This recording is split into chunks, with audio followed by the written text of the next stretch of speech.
പിന്നെ നമുക്കറിയാം psycho social first aid എന്ന് പറയുന്ന ഒരു ഏരിയയിലാണ് നമ്മൾ ഇന്നത്തെ ഒരു ടോക്ക് വെബിനാർ നടത്തുന്നത്. നമുക്കെല്ലാം അറിയുന്നത് പോലെ തന്നെ എല്ലാവരും മ്യൂട്ട് ചെയ്യണം, എന്നാൽ മാത്രമേ എല്ലാവർക്കും കേൾക്കാൻ പറ്റുള്ളൂ. ചെയ്യുന്ന സൗണ്ട് കാര്യങ്ങളൊക്കെ ഉണ്ടാവും. പിന്നെ ഒരു കാര്യം എന്ന് വെച്ച് കഴിഞ്ഞാൽ എല്ലാവരും മ്യൂട്ട് ചെയ്ത് എന്നുള്ളത് ഉറപ്പുവരുത്തുക. ഇടക്കിടക്ക് നമ്മൾ മ്യൂട്ട് ചെയ്തെന്ന് പറയുമ്പോൾ തന്നെ നമ്മുടെ ഒരു സംസാരത്തിന്റെ ഫ്ലോ നഷ്ടപ്പെട്ടു. അപ്പൊ വളരെ കുറഞ്ഞ സമയം കൊണ്ട് എനിക്കറിയാം എല്ലാവരും തിരക്കിട്ട് ഒരുപാട് കാര്യങ്ങൾ ചെയ്യുന്നതിന്റെ ഇടയിലാണ് നമ്മൾ ഇതേപോലെ ഒന്ന് മീറ്റ് ചെയ്യുന്നത്. ഈ ഒരു സമയം എന്ന് പറഞ്ഞു കഴിഞ്ഞാൽ ക്രൂഷ്യൽ ആയിട്ടുള്ള ഒരു ടൈമാണ് 7 o'clock എന്ന് പറഞ്ഞു കഴിഞ്ഞാൽ. ആ സമയത്താണ് നമ്മൾ മീറ്റ് ചെയ്യുമ്പോൾ വളരെ അത്യാവശ്യമുള്ള കാര്യങ്ങൾ മാത്രം ഞാൻ ഈ ഒരു ടോക്കിലൂടെ സംസാരിക്കുകയാണ് ചെയ്യുന്നത്. കാരണം നമുക്കറിയാം വയനാട്ടില് ഇപ്പൊ ഉണ്ടായിരുന്ന ഒരു ദുരന്തം എന്ന് പറയുന്നത്, ഞാനിപ്പോ ഒരു ചെറിയൊരു വീഡിയോ നമ്മുടെ ഗ്രൂപ്പിൽ ഞാൻ ഇട്ടിട്ടുണ്ടായിരുന്നു. അപ്പൊ ആ ഗ്രൂപ്പിലുള്ള വീഡിയോയിൽ ഒരു സ്ത്രീ അവര് രക്ഷപ്പെട്ട ഒരു സംഗതികളും ആ സങ്കീർണതകളും പറയുന്ന ഒരു വീഡിയോ ആണ്. അപ്പൊ നമ്മൾ മനസ്സിലാക്കുന്ന ഒരു കാര്യം എന്ന് പറഞ്ഞാൽ നമുക്ക് പലതരത്തിലും നമ്മളുമായിട്ട് ബന്ധപ്പെടുന്ന ഒരുപാട് ആൾക്കാർ ഈ ഒരു ബുദ്ധിമുട്ടിലൂടെ കടന്നു പോവാണ് ശരിക്കും ചെയ്യുന്നത്. നമുക്കറിയാൻ പറ്റും വളരെ പ്രയാസപ്പെട്ടിട്ട് വളരെ ബുദ്ധിമുട്ടിയിട്ടാണ് ആളുകൾ അവിടെ ജീവിച്ചു പോകുന്നത്. നമുക്കറിയാം ഒരുപാട് ക്യാമ്പുകളിലായിട്ട് ഒരുപാട് സ്ഥലങ്ങളിലായിട്ട് ആളുകൾ, അതേപോലെ തന്നെ നാടും നഷ്ടപ്പെട്ടിട്ട് ഇതുവരെയുള്ള എല്ലാ വിഭവങ്ങളും നഷ്ടപ്പെട്ടിട്ട് ആരോഗ്യം നഷ്ടപ്പെട്ടിട്ട് കുട്ടികളെയും കുടുംബങ്ങളെയും എവിടെ ഉണ്ട് എന്ന് പോലും അറിയാൻ പറ്റാത്ത തരത്തിൽ നഷ്ടങ്ങളും കഷ്ടപ്പാടുകളും അനുഭവിക്കുന്ന ഒരു വിഭാഗം ആൾക്കാരോട് നമ്മൾക്ക് എന്ത് ചെയ്യാൻ പറ്റും, എങ്ങനെ സപ്പോർട്ട് ചെയ്യാൻ പറ്റും. അപ്പം അതിനാവശ്യമായിട്ടുള്ള ഒരു മെന്റൽ ഹെൽത്ത് സപ്പോർട്ടാണ്. അത് നമ്മൾ കൊടുക്കുകയാണെങ്കിൽ നമ്മൾ എങ്ങനെ കൊടുക്കും? നമ്മളിപ്പോ ഇന്ന് പറഞ്ഞ വയനാട്ടിൽ നിന്ന് നടന്ന സംഭവം എന്ന് പറഞ്ഞാൽ ഇതിനു മുമ്പ് പല സ്ഥലത്തും നടന്നിട്ടുണ്ട്. ഇപ്പൊ എനിക്ക് എൻ്റെ ഒരു ഓർമ്മയില് ഞാൻ ആദ്യമായിട്ടൊരു ഇതേപോലത്തെ ഡിസാസ്റ്ററിൽ പങ്കെടുക്കുന്നത് വെച്ചാൽ പുറ്റിങ്ങല് ഈ ക്ഷേത്രവുമായിട്ട് ബന്ധപ്പെട്ടിട്ട് അവിടെ നമുക്കറിയാം അവിടെ ഈ പടക്കം പൊട്ടിയിട്ട് എന്ത് ചെയ്യാൻ പറ്റുന്നത് ഒരു ഡിസാസ്റ്റർ ഉണ്ടായിട്ടുണ്ടായിരുന്നു. ഒരുപാട് വീടുകൾക്കും ഒരുപാട് ആളുകൾക്കും ഒരുപാട് പ്രത്യാഘാതം ഉണ്ടായിട്ടുള്ള ഡിസാസ്റ്ററിലാണ് ആദ്യമായിട്ട് ഞാനൊരു ഡിസാസ്റ്ററുമായിട്ട് മെന്റൽ ഹെൽത്ത് മേഖലയിൽ അത് വർക്ക് ചെയ്യാൻ വേണ്ടിയിട്ട് പോകുന്നു. MES മെഡിക്കൽ കോളേജിന്റെ ഭാഗമായിട്ടായിരുന്നു ഡിസാസ്റ്റർ മാനേജ്മെന്റ് ടീമില് വർക്ക് ചെയ്തിരുന്നത്. അതിനുശേഷം അതേപോലെ തന്നെ disaster management psycho social care എന്ന രീതിയിൽ അതുമായിട്ട് ബന്ധപ്പെട്ടിട്ടുള്ള ട്രെയിനിങ്ങും മറ്റു കാര്യങ്ങളൊക്കെ പോയിട്ടുണ്ടായിരുന്നു. അപ്പൊ ഇതിൽ എനിക്കിപ്പോ എൻ്റെ ഇപ്പൊ അടുത്തുള്ള ഒരു ഓർമ്മ എന്ന് പറയുന്നത് കഴിഞ്ഞ പ്രാവശ്യം ഉണ്ടായിരുന്ന നമുക്കറിയാം ലാൻഡ് സ്ലൈഡ് ഉണ്ടായിട്ടുണ്ട്. ആ സമയത്ത് ഞാൻ തുടക്കത്തിലുള്ള 1-2 ദിവസം ഒരു ക്യാമ്പിൽ ഉണ്ടായിരുന്നു. മ്യൂട്ട് ചെയ്യാത്ത ആൾക്കാർ ദയവ് ചെയ്ത് മ്യൂട്ട് ചെയ്യണം പ്ലീസ്. ആ ക്യാമ്പില് 2-3 ദിവസം ഞാൻ ആ തുടക്കത്തിലുള്ള ആ ഒരു 4 ദിവസത്തിന്റെ ഉള്ളിലായിട്ട് അവിടെ പോയും ആളുകളെ സന്ദർശിക്കുകയും ആളുകളുമായിട്ട് സംസാരിക്കുകയൊക്കെ ചെയ്ത സമയത്ത് നമുക്കറിയാൻ പറ്റും ഇത്രയൊന്നും വലിയൊരു രീതിയിലല്ല അങ്ങനെ സംഭവിച്ചിട്ടുള്ളത്. എന്നാൽ പോലും ആളുകൾക്ക് ഉണ്ടായിരുന്ന ഒരു ഭീതിയും മനപ്രയാസവും സങ്കടവും അതേപോലെ തന്നെ നിരാശയും ഒക്കെ നമുക്ക് അവിടെ കാണാൻ വേണ്ടി പറ്റിയിട്ടുണ്ടായിരുന്നു. അതിനുശേഷമാണ് കോഴിക്കോട് ഹോമിയോ മെഡിക്കൽ കോളേജുമായിട്ട് ബന്ധപ്പെട്ട് ഒരു ഏകദേശം 3 മാസത്തോളം തുടർച്ചയായിട്ട് ഒരു സൈക്കോ സോഷ്യൽ കെയർ കൊടുക്കാം എന്നുള്ള ഒരു പ്രൊജക്ട് ഉണ്ടാവുകയും ആ പ്രൊജക്റ്റിൽ വർക്ക് ചെയ്യാനും പറ്റിയിട്ടുണ്ടായിരുന്നു. ആ പ്രൊജക്റ്റിൽ വർക്ക് ചെയ്തപ്പോൾ ഉണ്ടായിട്ടുള്ള അനുഭവങ്ങൾ, കാരണം ഇത്ര ഭീകരമല്ലാത്തൊരു ഒരു സംഭവമായിട്ട് പോലും ആ കുട്ടികൾക്കും അവിടെ ഉണ്ടായിരുന്ന സ്ത്രീകൾക്കൊക്കെ ഉണ്ടായിരുന്ന ഇതിന്റെ ഒരു ഇമ്പാക്ട് എന്തൊക്കെയാണെന്നുള്ളത് ഞാൻ നിങ്ങളോട് ഷെയർ ചെയ്യാം.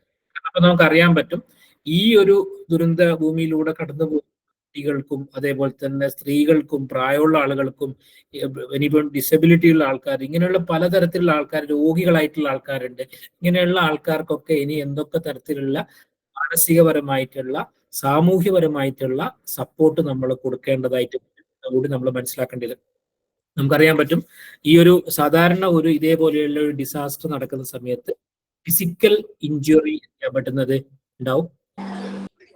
ലിങ്ക് കൂടി വിട്ടാലും അപ്പം ഫിസിക്കൽ ഇഞ്ചുറി എന്ത് ചെയ്യാൻ പറ്റുന്നത് ഉണ്ടാവുന്നുണ്ട്. നമുക്ക് എല്ലാവർക്കും അറിയാം ഇതിന്റെ ഒരു ആരോഗ്യ പ്രശ്നങ്ങളും അതുമായിട്ട് ബന്ധപ്പെട്ട പ്രശ്നങ്ങളാവുകയും അവയവങ്ങൾ നഷ്ടപ്പെടുകയും അങ്ങനെയുള്ള ഒരുപാട് പ്രശ്നങ്ങൾ ഉണ്ടാവുന്നുണ്ട്, മരണം ഉണ്ടാവുന്നുണ്ട്. ഇനി നമ്മൾ ഇതിൽ നിന്ന് രക്ഷപ്പെട്ട ആൾക്കാരിൽ സൈക്കോളജിക്കൽ ആയിട്ടുള്ള എന്തൊക്കെ ഇഷ്യൂസ് ആണ് ഉണ്ടാവുന്നത്, അവർക്ക് നമുക്കറിയാം എന്തൊക്കെ സംഭവിച്ചു, ചെറിയൊരു ആക്സിഡന്റ് സംഭവിച്ചാൽ പോലും നമുക്ക് ഒരുപാട് ഷോക്ക് ഉണ്ടാവുന്നുണ്ട്. അതേപോലെ തന്നെ ഭയങ്കര സങ്കടം ഉണ്ടാവും, വേദന ഉണ്ടാവും, മുറിവുണ്ടാവും, ദേഷ്യം ഉണ്ടാവും, ഒരു ഇറിറ്റേഷൻ ഉണ്ടാവും. ഇങ്ങനെ തുടങ്ങിയിട്ടുള്ള ഒരു തരത്തിലുള്ള എല്ലാ തരത്തിലുള്ള മാനസിക ബുദ്ധിമുട്ടിന്റെയും ഒരു ഒരു ഒരു എല്ലാം കൂട്ടമായിട്ട് ഒരുമിച്ച് നമ്മുടെ ഉള്ളിലേക്ക് വരുന്ന ഒരു സമയമാണ്. ഈ സമയത്ത് ഹോപ്പ്ലെസ്നെസ്സും ഹെൽപ്ലെസ്നെസ്സും അതേപോലെ തന്നെ ഒരു ഒരു വർത്ത്ലെസ്നെസ്സും, ഞാനൊന്നിനും കൊള്ളാത്തവനാണ്, എന്നോട് എന്തിനാണ് ദൈവം ഇങ്ങനെ പരീക്ഷിക്കുന്നത്, ഞാൻ എന്ത് ചെയ്തിട്ടാണ്, ഇങ്ങനെയുള്ള ഒരുപാട് ഒരു സ്വയം കുറ്റപ്പെടുത്തലുകളുടെ ആളുകളുണ്ടാവും, സ്വയം ഇവാലുവേഷൻ ആളുകളുണ്ടാവും. പലപ്പോഴും പറയാറുണ്ട്, ദൈവം എന്തുകൊണ്ട് എന്നോട് ഇങ്ങനെ കാണിച്ചു, ഞങ്ങൾ എന്താണ് ഇതിന് ചെയ്തിട്ടുള്ളത്, ഞങ്ങൾ ഇതിന് മാത്രം മോശപ്പെട്ട ആൾക്കാരാണോ എന്ന് പോലും ചിന്തിക്കുന്നത്. പലപ്പോഴും ഞാൻ ഇത്തരം ഡിസാസ്റ്റർ അനുഭവിച്ച ആളുകളുമായിട്ട് സംസാരിക്കുന്ന സമയത്ത് അനുഭവപ്പെട്ട ഒരു സംഗതിയാണിത്. അപ്പൊ അവര് ചോദിക്കുന്ന ചോദ്യങ്ങളാണ്, ഞാൻ വൈ എന്ന് പറയുന്ന ഒരു ചോദ്യം അവർ ചോദിക്കും. ഞാൻ എന്തുകൊണ്ട് ഇതിൽ പെട്ടുപോയി, ഞാൻ എന്താണ് അതിന് മാത്രമുള്ള ഒരു പിന്നെ പാതകം ചെയ്തിട്ടുള്ളത് എന്നൊക്കെ തരത്തിലുള്ള സംസാരങ്ങൾ നമുക്ക് അവരിൽ നിന്ന് കേൾക്കാൻ വേണ്ടിയിട്ട് പറ്റും. അപ്പോൾ ചില ആളുകളിൽ ഇത്തരം ഡിസാസ്റ്റർ കഴിഞ്ഞു കഴിഞ്ഞാൽ അവർക്ക് സൂയിസൈഡൽ, ഇനി മരിച്ചു കളി, ഇനി ഇങ്ങനെ ജീവിച്ചിട്ട് കാര്യമില്ല എന്ന ഒരവസ്ഥയിലേക്ക് പോകാൻ സാധ്യതയുള്ള ആൾക്കാരുണ്ട്. അതേപോലെ തന്നെ സെൽഫ് ഹാം, സ്വയം ശരീരം ഉപദ്രവിക്കുന്ന ആൾക്കാർ, സ്വന്തമായിട്ട് ബ്ലെയിം ചെയ്യുന്ന ആൾക്കാരെ കാണാൻ പറ്റും, ദൈവത്തിനെ ബ്ലെയിം ചെയ്യുന്ന ആൾക്കാരെ കാണാൻ പറ്റും, നെഗറ്റീവായിട്ട് സംസാരിക്കുന്ന, ഒരു പ്രതീക്ഷ നഷ്ടപ്പെട്ടവനെ പോലെ പെരുമാറുന്നതായിട്ട് നമുക്ക് കാണാൻ വേണ്ടിയിട്ട് പറ്റും. ഇവിടെ നമ്മൾ സാധാരണഗതിയിൽ തുടക്കത്തിൽ ഉണ്ടാകുന്ന ഒരു ഗ്രീഫ് റിയാക്ഷൻ എന്നാണ് നമ്മൾ പറയാം. ഇപ്പം ഒരു ഗ്രീഫിൽ ഉണ്ടാകുന്ന തരത്തിൽ, ഇപ്പം ഞാൻ നിങ്ങൾക്ക് പല മെസ്സേജുകളും വാട്സപ്പിലൊക്കെ കണ്ടിട്ടുണ്ടാവും. സാറേ, പിന്നെ ഭക്ഷണം കഴിക്കുന്നില്ല ആൾക്കാര്, പിന്നെ എന്ത് ചെയ്യാൻ പറ്റുന്നത്, അവരൊന്നും ഫുഡ് കഴിക്കുന്നില്ല, സൈക്കോളജിസ്റ്റിനെ വേണം എന്നൊക്കെ പറഞ്ഞിട്ട് പല മെസ്സേജുകളും നിങ്ങൾ കണ്ടിട്ടുണ്ടാവും. സ്വാഭാവികമാണ്. ശരിക്കും നോർമലി നമ്മുടെ വീട്ടിൽ ആരെങ്കിലും ഒരാൾ, പ്രായം ചെന്ന ഒരാൾ മരണപ്പെട്ടാൽ പോലും നമുക്ക് ചിലപ്പോൾ ഭക്ഷണം കഴിച്ചാൽ ഇറങ്ങാത്ത, ഭക്ഷണത്തിന് ആവശ്യമില്ലാത്ത, ഭക്ഷണത്തെക്കുറിച്ച് ചിന്തിക്കാത്ത ഒരു മാനസികാവസ്ഥയിലേക്ക് നമ്മൾ പോകാറുണ്ട്. ഇത് അതുപോലെയല്ല, മണിക്കൂറുകളോളം, ചിലപ്പോൾ ദിവസങ്ങളോളം, ചിലപ്പോൾ ഈ ഒരു ട്രോമയിലൂടെ കടന്നു വന്ന ആൾക്കാരാണ്. ഓരോ ആൾക്കാർക്കും ട്രോമ ഇമ്പാക്ട് ഡിഫറെന്റ് ആയിരിക്കും. ഇപ്പൊ ഞാനൊരു ട്രോമയിലേക്ക് പോകുമ്പോൾ എനിക്ക് ഉണ്ടാവുന്ന ഒരു പ്രത്യേകത ആയിരിക്കില്ല വേറൊരാൾക്ക് ഉണ്ടാവുന്നത്. ഓരോ ആൾക്കാരുടെ റെസിലിയൻസും ഡിഫറെന്റ് ആയിരിക്കും. നമുക്കൊരാളെയും നമുക്കങ്ങ് അണ്ടർ എസ്റ്റിമേറ്റ് ചെയ്യാനും പറ്റില്ല, ഓവർ എസ്റ്റിമേറ്റ് ചെയ്യാനും പറ്റില്ല. പല ആളുകൾക്കും, നമ്മളിപ്പോൾ ട്രോമയിലൂടെ കടന്നുപോയ ആൾക്കാരോടൊക്കെ സംസാരിക്കുന്ന സമയത്ത് ഏറ്റവും കൂടുതൽ നമ്മൾ ഈ ട്രോമയിലൂടെ കടന്നുപോയ ആൾക്കാരെ, സിമ്പിൾ എക്സാമ്പിൾ എന്ന് പറഞ്ഞാൽ, കഴിഞ്ഞ ഒരു ക്യാമ്പിൽ പോയ സമയത്ത് ഒരു കുട്ടി ഉണ്ടായിരുന്നു അവിടെ. ആ കുട്ടിക്ക് ഒരു ഗ്ലാസ്സിൽ വെള്ളം കൊടുത്താൽ പോലും പേടിയാണ്. അവന് വെള്ളം കുടിക്കാൻ ഗ്ലാസ്സിൽ വെള്ളം കൊടുത്തിട്ട് ആ വെള്ളം കയ്യിലെടുത്ത് കുടിക്കാൻ പേടിയാണ്, കൈ വിറക്കുന്നുണ്ടായിരുന്നു. അപ്പൊ എന്നോട് പറഞ്ഞ അവിടുത്തെ വളണ്ടിയർ പറഞ്ഞു, സാർ ഇവൻ വെള്ളം കുടിക്കുന്നില്ല, ഇവന് വെള്ളം ഗ്ലാസ് കൊടുത്തിട്ട് പോലും പ്രയാസമാണ്, സാർ ഒന്ന് സംസാരിക്കണം എന്നും പറഞ്ഞിട്ടായിരുന്നു. ഞാൻ ആ കുട്ടിയായിട്ട് സംസാരിച്ചപ്പോൾ ഈ വെള്ളം കാണുമ്പോൾ ഈ കുട്ടിക്ക് ഒരു ഫ്ലാഷ് ബാക്ക് മെമ്മറി പോലെ പഴയ ആ ഒരു മെമ്മറിയും ആ ഒരു സംഗതികളൊക്കെ വരുന്നു. വെള്ളത്തിനോട് ഭയങ്കര പേടി, വെള്ളം അവനെ വിഴുങ്ങാൻ പോകുന്നത് പോലെ തോന്നുന്നു. ഇങ്ങനെയൊക്കെയുള്ള റെസ്പോൺസ് ആണ് കണ്ടിരുന്നത്. ഇപ്പൊ ഞാൻ പറഞ്ഞത് ഇതേപോലത്തെ ഒരു ഫേസിലൂടെയാണ് ആൾക്കാർ കടന്നു പോവുക. ഇവിടെ നമ്മൾ ഈ ഒരു സംഗതികളെ നമുക്ക് സാധാരണഗതിയിൽ പറയാൻ പറ്റും, ഒരു ഒരു ഒരു ഇമ്പാക്റ്റ് ഉണ്ടായി, അതിനുശേഷം പിന്നെ നമുക്കറിയാൻ പറ്റും അവിടെ ഒരു ഫസ്റ്റ് ഫേസിൽ ഒരു ഹീറോയിക് ഫേസ് എന്നാണ് പറയാ. ഹീറോയിക് ഫേസ് ആയിട്ടാണ് ഇതിനെ സാധാരണഗതിയിൽ എന്ത് ചെയ്യാൻ പറ്റുന്നത്, കാണാം.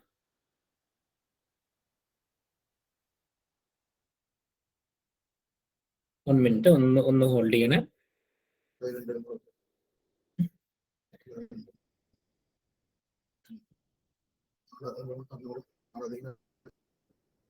പറയാം, വൺ മിനിറ്റ്, ഒന്ന് ഹോൾഡ് ചെയ്യാം.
Okay, thank you. അപ്പം ഇതിൽ നമ്മൾ ഈ ഒരു ഫേസിൽ ഇപ്പൊ ഒരു ഡിസാസ്റ്റർ നടന്നു കഴിഞ്ഞാൽ ഫസ്റ്റ് നമ്മൾ അവരെ ഒരു ഇതിന്റെ ഇമ്പാക്ട് ഒക്കെ കഴിഞ്ഞിട്ട് വരുന്നൊരു സ്റ്റേജിൽ നമ്മൾ പറയുന്നത് ഹീറോയ്ക്ക് ഒന്ന് മ്യൂട്ട് ചെയ്യണം, ദയവ് ചെയ്ത് മ്യൂട്ട് ചെയ്യണം.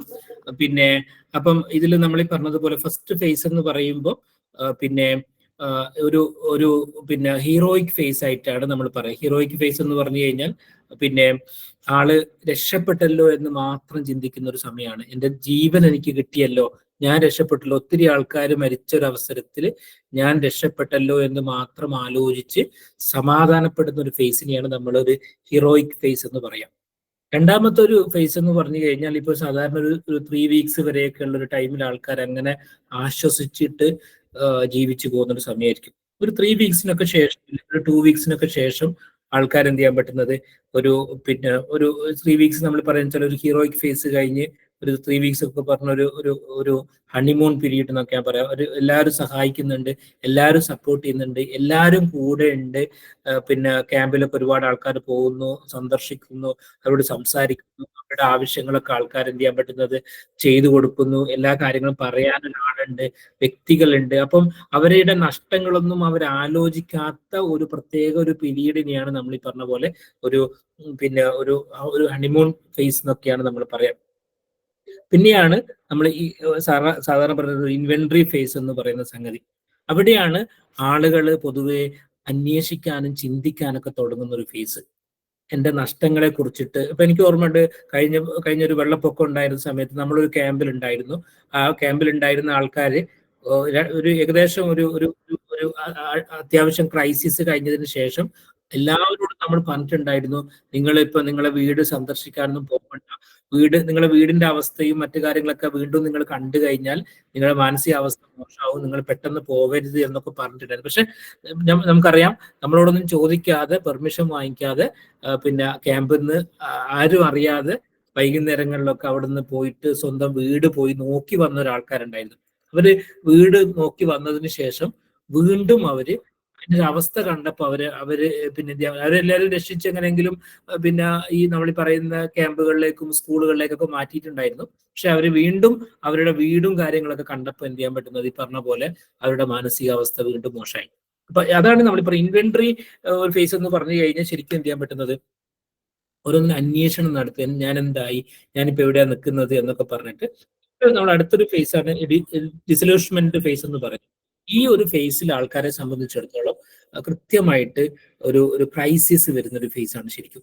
ഏകദേശം ഒരു 1 മന്തിന്റെ ഉള്ളിലായിട്ട് അവർക്ക് ഉണ്ടാകുന്ന ഏറ്റവും വലിയൊരു ക്രൈസിസ് ആണ്. യാഥാർത്ഥ്യങ്ങൾ മനസ്സിലാക്കിയിട്ട് പരിമിതികൾ അറിഞ്ഞുകൊണ്ട് ഇല്ലായ്മകളുടെ റിയാലിറ്റിയെ അക്സെപ്റ്റ് ചെയ്യേണ്ട ഒരു അവസ്ഥയിലേക്ക് എത്തുമ്പോൾ ഉണ്ടാവുന്ന ഏറ്റവും വളരെ ഡീപ്പായിട്ടുള്ള ഒരു മാനസിക ബുദ്ധിമുട്ട്. ആ സമയമാകുമ്പോഴേക്ക് നമ്മളൊക്കെ അതൊക്കെ മറന്ന് ഇപ്പൊ നമ്മളിപ്പോ മണിക്കൂറുകളോളം അതിനെക്കുറിച്ച് ചിന്തിക്കുകയും ആലോചിക്കുകയും പ്രാർത്ഥിക്കുകയും ചെയ്യുന്ന നമ്മൾ നമ്മളുടേതായിട്ടുള്ള തിരക്കിലേക്കൊക്കെ വന്ന് അവര് മാത്രം അതിനെക്കുറിച്ച് ചിന്തിക്കുന്ന ഒരു ഫേസിലേക്ക് പോവുകയാണ് നമ്മൾ ഈ പറഞ്ഞ പോലെ. പിന്നെ നമ്മളൊരു റീകൺസ്ട്രക്ഷൻ ഫേസ് എന്നാണ് പറയുന്നത്. അവരുടെ ജീവിതം അവര് ഒന്ന് മുതൽ ശരിയാക്കി. നാലാമത്തെ ഫേസ് ഒന്നുകൂടെ പറയാമോ? നമ്മൾ സാധാരണ ഹീറോയ്ക്ക് ഹണിമൂൺ, ഇൻവെന്ററി, ഡിസൊല്യൂഷൻമെന്റ് എന്ന് പറയും. അപ്പൊ ആ ഫേസ് കഴിഞ്ഞതിന് ശേഷമാണ് റീകൺസ്ട്രക്ഷൻ ഫേസ് എന്ന് പറയുന്ന ലാസ്റ്റ് ഫേസിലേക്ക്, അതാണ് റീകൺസ്ട്രക്ട് ചെയ്തിട്ട് കൊണ്ടുവരിക എന്ന് പറയുന്ന ആ ഫേസ്. അത് ശരിക്കും എന്ത് ചെയ്യാൻ പറ്റുന്ന ഒരു സോഷ്യൽ കമ്മിറ്റ്മെന്റ് നമ്മളുടെ ഉത്തരവാദിത്തമാണ്. അവര് പഴയതുപോലെ തന്നെ പഴയതിനേക്കാളും സേഫ് ആയിട്ടുള്ള ഒരു ജീവിത രീതിയിലേക്ക് സാമ്പത്തികപരമായിട്ടും മാനസികപരമായിട്ടും ശാരീരികപരമായിട്ടും ആരോഗ്യപരമായിട്ടും ഒക്കെ എന്ത് ചെയ്യണം, എത്തിച്ചേരുന്ന ഒരു അവസ്ഥയിലേക്ക് എത്താം. ഒഴുതന ഇതേപോലെയുള്ള ഞാൻ ഒരു ക്യാമ്പിൽ ഉണ്ടായിരുന്നത് മേപ്പാടിയിൽ ഈ സംഭവം ഉണ്ടായ സമയത്ത്, കഴിഞ്ഞ സമയത്ത് പിന്നെ നമ്മൾ 3 മാസം വർക്ക് ചെയ്തത് പൊഴുതനെയായിരുന്നു. പൊഴുതന എന്ത് ചെയ്യാൻ പറ്റുന്നത്, ഞാൻ ഇതിന്റെ ഒരു മെറ്റീരിയൽസ് നിങ്ങളൊരു ഷെയർ ചെയ്യും. അപ്പൊ ഇതിൽ നിങ്ങൾ കണ്ടന്റ് വിട്ടുപോയി കഴിഞ്ഞാൽ പേടിക്കേണ്ട, ഞാനൊരു പ്രസന്റേഷൻ ഉണ്ടാക്കി, നേരത്തെ പ്രസന്റേഷൻ ഉണ്ട്, നിങ്ങളൊരു ഷെയർ ചെയ്യും. എന്ത് മെറ്റീരിയൽസ് നിങ്ങൾ വായിക്കുകയും പഠിക്കുകയും ചെയ്യാൻ പറ്റുന്ന ആളുകൾ എല്ലാവരും ഇത് പഠിക്കുകയും അറിയുകയും ചെയ്യണം എന്നുള്ള തന്നെയാണ് നമ്മൾ നടത്തുന്നത്. അപ്പോൾ എല്ലാവർക്കും ഈ പറഞ്ഞ മെറ്റീരിയൽസും കാര്യങ്ങളൊക്കെ ഞങ്ങൾ ഗ്രൂപ്പിൽ ഷെയർ ചെയ്യും. എല്ലാവരും ഇത് വായിക്കുകയും അറിയുകയും പഠിക്കുകയൊക്കെ വേണം എന്നുള്ള ഒരു വലിയൊരു ഉദ്ദേശത്തിന്റെ പുറത്താണ് നമ്മൾ ഈ ഒരു പരിപാടി ചെയ്യുന്നത്. അപ്പം ഇത് ഞാനിപ്പോ സമയത്തിന്റെ കുറവ് കൊണ്ടാണ് ജസ്റ്റ് ഞാൻ ഇതൊക്കെ പറഞ്ഞു പോകുന്നത്. പിന്നെ അപ്പൊ നമ്മൾ ഈ പറഞ്ഞ ഈ പിന്നെ പൊഴുതന ഞാൻ പിന്നെ ക്യാമ്പിൽ നിൽക്കുന്ന സമയത്തുള്ള എൻ്റെ ഒരു അനുഭവം എന്ന് പറയുന്നത്, ഒരു ഒരു ഒരു ഒരു കുട്ടി ഉണ്ടായിരുന്നു. ഏകദേശം എനിക്ക് തോന്നുന്നു 1 വയസ്സൊന്നും ആയിട്ടില്ല, അതിനേക്കാളും ചെറിയൊരു കുട്ടി ഏകദേശം മണിക്കൂറുകളോളം വെള്ളത്തിലായി പോയിട്ടുണ്ടായിരുന്നു. എന്നതിന് ശേഷം പിന്നെ നമ്മൾ ഈ പറഞ്ഞ പോലെ വെള്ളത്തിൽ നിന്ന് എടുത്തു. ആ കുട്ടി 1 വയസ്സിന്റെ താഴെയുള്ള കുട്ടിയാണ്. മണിക്കൂറുകളിൽ കുട്ടി നഷ്ടപ്പെട്ടു പോയെന്ന് വിചാരിച്ചു. പക്ഷെ വളരെ അത്ഭുതകരമായിട്ട് രക്ഷപ്പെട്ടൊരു കുട്ടി ഉണ്ടായിരുന്നു. ആ കുട്ടി ഇപ്പോഴും അപ്പോൾ മെഡിക്കൽ കോളേജിലൊക്കെ ഡോക്ടർമാരൊക്കെ വന്നു കണ്ടു. അതിനുശേഷം മെഡിക്കൽ കോളേജ് വന്ന് കാണിച്ചു. അതിനുശേഷം പറഞ്ഞു കുട്ടി നോർമലാണ്, ഇതുവരെ ഇനി എന്തെങ്കിലും സംഭവിക്കുമോ എന്നുള്ളത് നമുക്ക് പറയാൻ പറ്റില്ല എന്നുള്ള തരത്തിലേക്ക് പോയിട്ടുണ്ട്. ഞാൻ മനസ്സിലാക്കുന്നത് ഈ കുട്ടികൾ, നമ്മളവിടെ പോയതിന് സ്കൂളിൽ ക്യാമ്പ് നടത്തുന്ന സമയത്ത് കുട്ടികൾ പലപ്പോഴും, അപ്പോൾ അവിടെയുള്ള മെയിൻ പരാതി, എല്ലാ ഞായറാഴ്ചകളിലുമാണ് നമ്മൾ ആ ക്യാമ്പിൽ അവിടെ പോയിട്ട്, ഞായറാഴ്ചയും ശനിയാഴ്ചകളൊക്കെ ആയിട്ടാണ് നമ്മൾ ക്യാമ്പിൽ പോയിരുന്നത്. അവിടെ ഹോമിയോ ഡോക്ടർമാരുണ്ടായിരുന്നു, ആയുർവേദ ഡോക്ടർമാരുണ്ടായിരുന്നു, മറ്റു ഡോക്ടർമാരുണ്ടായിരുന്നു, സൈക്കോളജിസ്റ്റുമാരുണ്ടായിരുന്നു, കൗൺസിലർമാരൊക്കെ ഉള്ള ടീമായിരുന്നു അവിടെ. അപ്പോൾ അവിടെ നമ്മൾ കണ്ടൊരു കാഴ്ച എന്ന് പറഞ്ഞാൽ ഈ കുട്ടികൾക്കൊക്കെ ഉറക്ക പ്രശ്നം ഉണ്ടായിരുന്നു. ദീർഘകാലമായിട്ട് ഉറക്കം കിട്ടുന്നില്ല, ഉറക്കം ഞെട്ടി എണീക്കുന്നു, സ്വന്തമായിട്ട് അവർ ഉറങ്ങുന്നില്ല. അതേപോലെ തന്നെ വെള്ളത്തിനെ പേടി. സ്കൂളിൽ നിന്നൊക്കെ ശരി, സ്കൂളിൽ പോയിട്ട് അവര് കുറച്ചൊന്ന് പിന്നെ നമ്മൾ പറഞ്ഞ ഒരു മഴക്കാറ് കാണുമ്പോഴേക്ക് അവർ പേടിച്ച് സ്കൂളെപ്പോ വിടുക എന്ന് ചോദിച്ചു പോരുക, സ്കൂളിൽ നേരത്തെ പോരുക, സ്കൂളിൽ ശ്രദ്ധിക്കാൻ പറ്റാത്ത അവസ്ഥ, ഇങ്ങനെ തുടങ്ങിയിട്ടുള്ള കുറേ പ്രശ്നങ്ങൾ ഒട്ടനവധി കുട്ടികൾക്കുണ്ടായിരുന്നു. ആ സമയത്ത് പൊഴുതന ഈ ഒരു സംഭവം നടന്നതിൽ അധികം നമുക്ക് വളരെ സാമ്പത്തികപരമായിട്ട്, ഒന്ന് മ്യൂട്ട് ആക്കണേ പ്ലീസ്. പിന്നെ അതേപോലെ തന്നെ സാമ്പത്തികപരമായിട്ട് പിന്നോക്കം നിൽക്കുന്ന ആൾക്കാർ, തോട്ടം തൊഴിലാളികൾ, അതേപോലെ തന്നെ പല അവിടെ തന്നെ നമ്മുടെ ഈ പോപ്പുലേഷനിൽ തന്നെ ഒരു ഒട്ടുമിക്ക സ്ത്രീകളും ഡിവോഴ്സ്ഡ് ആയതും സെപ്പറേറ്റഡ് ആയതും സിംഗിൾ മദറൊക്കെ. അവരനുഭവിക്കുന്ന ഒരു പ്രയാസം എന്ന് പറഞ്ഞു കഴിഞ്ഞാൽ വളരെ വലിയ രീതിയിലുള്ള അവരുടെ ജോലി, അവരുടെ പിന്നെ സാമ്പത്തിക അവസ്ഥ, ഇതുവരെ അവരുണ്ടാക്കിയെടുത്ത സമ്പത്തും മറ്റു സംഗതികളും, ഡിഗ്രിയും സർട്ടിഫിക്കറ്റും, കുട്ടികളുടെ ബർത്ത് സർട്ടിഫിക്കറ്റും തുടങ്ങിയ എല്ലാ സംഗതികളും അവര് ആദ്യം മുതൽ അവസാനം വരെ ഉണ്ടാക്കിയത്, അതിനെക്കുറിച്ച് അതൊക്കെ ഉണ്ടാക്കിയെടുക്കാൻ വേണ്ടി പറ്റുന്ന സംഗതികളൊക്കെയാണ് സർട്ടിഫിക്കറ്റ് ഒക്കെ. പക്ഷെ അതിനൊക്കെയുള്ള അവരുടെ ഒരു നിരാശയുണ്ടല്ലോ, അവിടെയാണ് നമുക്ക് സംസാരിക്കാൻ വേണ്ടിയിട്ട് എന്ത് നമ്മൾ സംസാരിക്കണം, എങ്ങനെ നമ്മൾ സംസാരിക്കണം, എങ്ങനെ ഇടപെടണം എന്നുള്ളത് കൃത്യമായിട്ടുള്ള ധാരണ നമുക്ക് ഉണ്ടാവുക എന്നുള്ളതാണ്. ഇവിടെ നമ്മൾ അവരുടെ നീഡുകളെ കുറിച്ചിട്ട് കൃത്യമായിട്ടുള്ള ധാരണ നമുക്ക് ഉണ്ടാവണം. ഒന്ന് ശാരീരികപരമായിട്ടുള്ള നീഡ്, അസുഖങ്ങൾ, മറ്റു കാര്യങ്ങളൊക്കെ ഉള്ള ആളുകൾക്ക് ശാരീരികപരമായിട്ടുള്ള, പിന്നെ നമുക്ക് സെക്യൂരിറ്റി നീഡാണ് ശരിക്കും ഉള്ളത്. അവർ സെക്യൂർ ആണെന്നുള്ളൊരു ഫീൽ അവർക്ക് ഉണ്ടാക്കി കൊടുക്കാൻ സൊസൈറ്റിക്ക് പറ്റണം. നിങ്ങൾ ഇനി ഏറ്റവും ബെസ്റ്റ് ആയിട്ടുള്ള സെക്യൂർ ആയിട്ടുള്ള സംഗതിയിലേക്ക് എത്തിക്കാൻ പറ്റും എന്നുള്ളതാണ് നമ്മൾ കൊടുക്കുന്നത്. മൂന്നാമതൊരു സപ്പോർട്ട്. നമ്മളിപ്പോ എല്ലാവരും കേരളം മുഴുവൻ ഏത് തരത്തിൽ സാമ്പത്തികപരമായിട്ടും പിന്നെ മറ്റു തരത്തിലൊക്കെ സഹായിക്കാനൊക്കെ റെഡിയാണ്. അപ്പം ഇമോഷണൽ ആയിട്ടുള്ള സപ്പോർട്ട്. അപ്പൊ ആളുകള്, നമ്മൾ പല ആൾക്കാരും ക്യാമ്പിൽ പോയിട്ട് അവരോട് എന്ത് നമ്മൾ ചോദിക്കണം, പറയണം എന്നുള്ളതല്ല, ഇമോഷണലി നമ്മൾ കൂടെ നിൽക്കുക, കുറെ അവരെ സംസാരങ്ങൾ കേൾക്കുക, അവരോട് പറയുന്നത് അവരെ നമ്മൾ കേൾക്കുക, അവരെ നമ്മൾ ജഡ്ജ് ചെയ്യാതെ അവർ പറയുന്നത് കേൾക്കുക, ഒന്നും ചോദിക്കാതെ കൂടെ നിൽക്കുക എന്നുള്ള സംഗതി തന്നെയാണ് ഇമോഷണൽ സപ്പോർട്ട് ഉണ്ടാവും. ചില ആളുകൾക്ക് ചില ട്രോമകളൊക്കെ പറഞ്ഞു തീർക്കാനുണ്ടാവും. അതൊരാളോട് പറഞ്ഞ് മനസ്സിന്ന് അത് ഒഴിവാക്കേണ്ടത്. അപ്പൊ നമ്മൾ ഡീറ്റെയിലിംഗ് ചോദിക്കാൻ വേണ്ടിയിട്ട് പാടില്ല.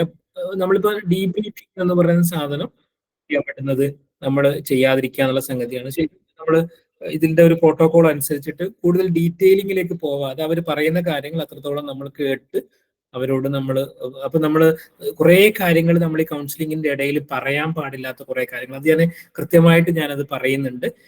എന്റെ നോട്ട്സിലും അത് കൃത്യമായിട്ട് ഞാനത് മെൻഷൻ ചെയ്യുന്നുണ്ട്. എന്തൊക്കെയാണ് നമ്മൾ കൃത്യമായിട്ട് ഇത്തരം അവസ്ഥയിൽ നമ്മൾ പറയാൻ പാടില്ലാത്തത്, അല്ലെങ്കിൽ ഇത്തരം ആളുകളോട് നമ്മൾ സംസാരിക്കാൻ പാടില്ലാത്തത് എന്നുള്ളത് കൃത്യമായിട്ട് നമ്മൾ എന്ത് ചെയ്യണം, മനസ്സിലാക്കണം. അതേപോലെ തന്നെ നമ്മൾ ശരിക്കും ഇത്തരം ഒരു പിന്നെ പല ആളുകളിൽ നമ്മൾ പിന്നെ പറയുന്ന കുറെ, എൻ്റെ ഒരു അനുഭവത്തിൽ ആൾക്കാർ പറയാന്ന് വെച്ച് കഴിഞ്ഞാൽ എനിക്ക് പിന്നോട്ടേക്ക് ചിന്തിക്കാൻ പറ്റുന്നില്ല, എനിക്ക് ഭയങ്കര അലർച്ചകൾ എൻ്റെ ചെവിയിൽ ഇങ്ങനെ കേൾക്കുന്നുണ്ട്, അതേപോലെ തന്നെ ഉറക്കം കിട്ടുന്നില്ല, കണ്ണിന്റെ മണം വരുന്നുണ്ട്, വായിലൊക്കെ എന്ത് ചെയ്യാൻ പറ്റുന്നത് ഇപ്പോഴും ആ ചളിയുടെ മണ്ണിന്റെ ടേസ്റ്റ് ആണ് എനിക്ക് കിട്ടുന്നത്, ഭക്ഷണം കഴിക്കാൻ വേണ്ടിയിട്ട് പറ്റുന്നില്ല. പിന്നെ അതേപോലെ തന്നെ എല്ലാവരും ഉച്ചത്തില് പിന്നെ ഭയങ്കരമായിട്ട് അലർച്ച, ഞാനിങ്ങനെ കിടക്കുമ്പോ ഒക്കെ അലർച്ചകള്, പിന്നെ അതൊക്കെ തൊണ്ട വരണ്ടുപോയ അവസ്ഥ എനിക്ക് വീണ്ടും ഇടയ്ക്ക് ഇങ്ങനെ വരുന്നത് പോലെ തോന്നുന്നു എന്നൊക്കെ പറഞ്ഞിട്ടാണ് നമ്മൾ ഈ പറഞ്ഞ പോലെയുള്ള ഒരു സംഗതി ഉണ്ടാവുക. സാധാരണ നമ്മൾ ഇങ്ങനെയുള്ള ഒരു അവസ്ഥയിൽ നിന്ന് റെസ്പോൺസ് ഫേസ് കഴിഞ്ഞു കഴിഞ്ഞാൽ rescue face 72 hours to 3 months ആണ് സാധാരണ ഒരു റെസ്ക്യൂ ഫേസ് എന്ന് പറയാം, ഒരു 3 weeks ടൈം എന്ന് പറയാം. അപ്പം സാധാരണ പിന്നെ റിലീഫ് ഫേസ് എന്ന് പറയുന്നതാണ് 72 days മുതൽ ഒരു 3 months ടൈം എന്ന് പറയാം. അടുത്തൊരു ഫേസ് ആണ് റീഹാബിലിറ്റേഷൻ ഫേസ് എന്ന് പറയാം. ഏകദേശം 3 months മുതൽ ഒരു 2 years വരെയാണ് അവരെ റീഹാബിലിറ്റേറ്റ് ചെയ്തിട്ട് ഒരു പഴയ അവസ്ഥയിലേക്ക് ശാരീരികവും സാമൂഹികവുമായിട്ടുള്ള സാമ്പത്തികവുമായിട്ടുള്ള ഒരു അവസ്ഥയിലേക്ക് എത്തിക്കപ്പെടുന്നത്, നമ്മൾ അവരെ എത്തിക്കുക എന്നുള്ള സംഗതിയാണ് അതിലുള്ളത്. അതിന് കൂടെയാണ് നമ്മൾ പറഞ്ഞ പോലെ ഒരു പിന്നെ റീകൺസ്ട്രക്ഷൻ എന്ന് പറയുന്നത് 2 വയസ്സ് മുതൽ 2 വർഷം മുതൽ പറഞ്ഞ പോലെ ഒരു ലോങ് ടേം ആയിട്ട് നീണ്ടു നിൽക്കുന്ന പിന്നെ ഒരു പ്രോസസ്സിലൂടെയാണ് ഈ ഒരു റീകൺസ്ട്രക്ഷൻ നമ്മൾ എന്ത് ചെയ്യാൻ പറ്റുന്നത് ചെയ്യാം. നമ്മളെപ്പോഴും സൈക്കോ സോഷ്യൽ പിന്നെ ഫസ്റ്റ് എയ്ഡ് നമ്മളെപ്പോഴും ശ്രദ്ധിക്കേണ്ടത് വെച്ചാൽ ഇമ്മീഡിയറ്റ് ആയിട്ട് എന്തൊക്കെയാണ് ചെയ്യേണ്ടത്. അതേപോലെ തന്നെ നീഡ് ബേസ്ഡ് ആയിട്ടാണ് നമ്മൾ പുതിയ കാര്യങ്ങൾ ആലോചിച്ച് കൂട്ടിയിട്ട് നമ്മളൊന്നും ചെയ്യേണ്ടതായിട്ടില്ല.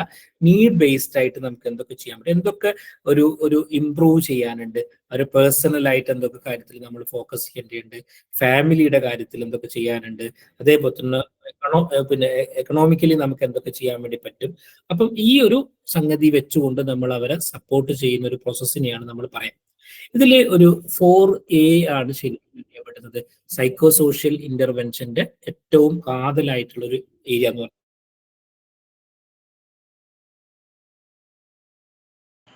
സർ മ്യൂട്ടാണ്. ഓക്കെ, ഈ 4A എന്ന് പറയുന്നത് റിമെമ്പറിങ് 4A എന്നാണ് ശരിക്കും പറയാ. നമ്മൾ 4A ആണ് ശരിക്കും എന്ത് ചെയ്യാൻ പറ്റുന്നത് നമ്മളെ സംബന്ധിച്ചിടത്തോളം നമ്മൾ ശ്രദ്ധിക്കേണ്ട കാര്യം.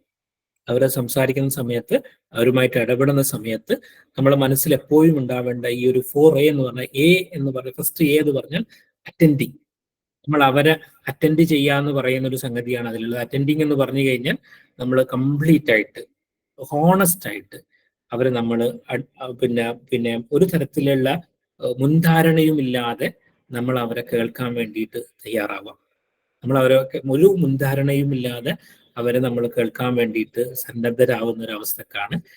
ഒരു കാര്യവും ഒന്നും നമ്മൾ പറയാനോ ചോദിക്കാനോ അന്വേഷിക്കാനോ പോവാതെ കംപ്ലീറ്റ് ആയിട്ട് അവരെ അറ്റൻഡ് ചെയ്യാനുള്ള സംഗതി. പിന്നെ രണ്ടാമത്തെ എ എന്ന് പറഞ്ഞാൽ അവോയ്ഡ്. എന്താണ് അവോയ്ഡ് ചെയ്യേണ്ടതെന്ന് വെച്ച് കഴിഞ്ഞാൽ പ്രഷറൈസ് ചെയ്യുക, ഒരു കാര്യം പറയിപ്പിച്ചെടുക്കുക, അല്ലെ പറയാൻ വേണ്ടിയിട്ട് ഫോഴ്സ് ചെയ്യുക, അല്ലെങ്കിൽ ഈ പറഞ്ഞ പോലെ അതിനെക്കുറിച്ച് നമുക്ക് പല കാര്യങ്ങളെ കുറിച്ചിട്ടും അറിയാനുള്ള ക്യൂരിയോസിറ്റി ഉണ്ടാവും. നമുക്ക് കുറെ എന്തൊക്കെയോ നിഗൂഢതകൾ നമുക്ക് തോന്നിയിട്ടുണ്ടാവാം. ഇവർ പറയുന്നതിൽ ഫാക്ട് ഉണ്ടോ, സത്യമാണോ, അല്ലെങ്കിൽ ഇവർ ചിന്തകളാണോ, ആലോചനകളാണോ, തോന്നിയതാണോ എന്നൊക്കെ നമുക്ക് തോന്നുന്ന സമയത്ത്. പക്ഷെ നമ്മൾ ഒരിക്കലും ഒരു കാര്യത്തെ സംസാരിക്കാൻ വേണ്ടി പ്രഷർ കൊടുക്കാതിരിക്കുക എന്നുള്ള സംഗതി ഇമ്പോർട്ടൻ്റ് ആണ്.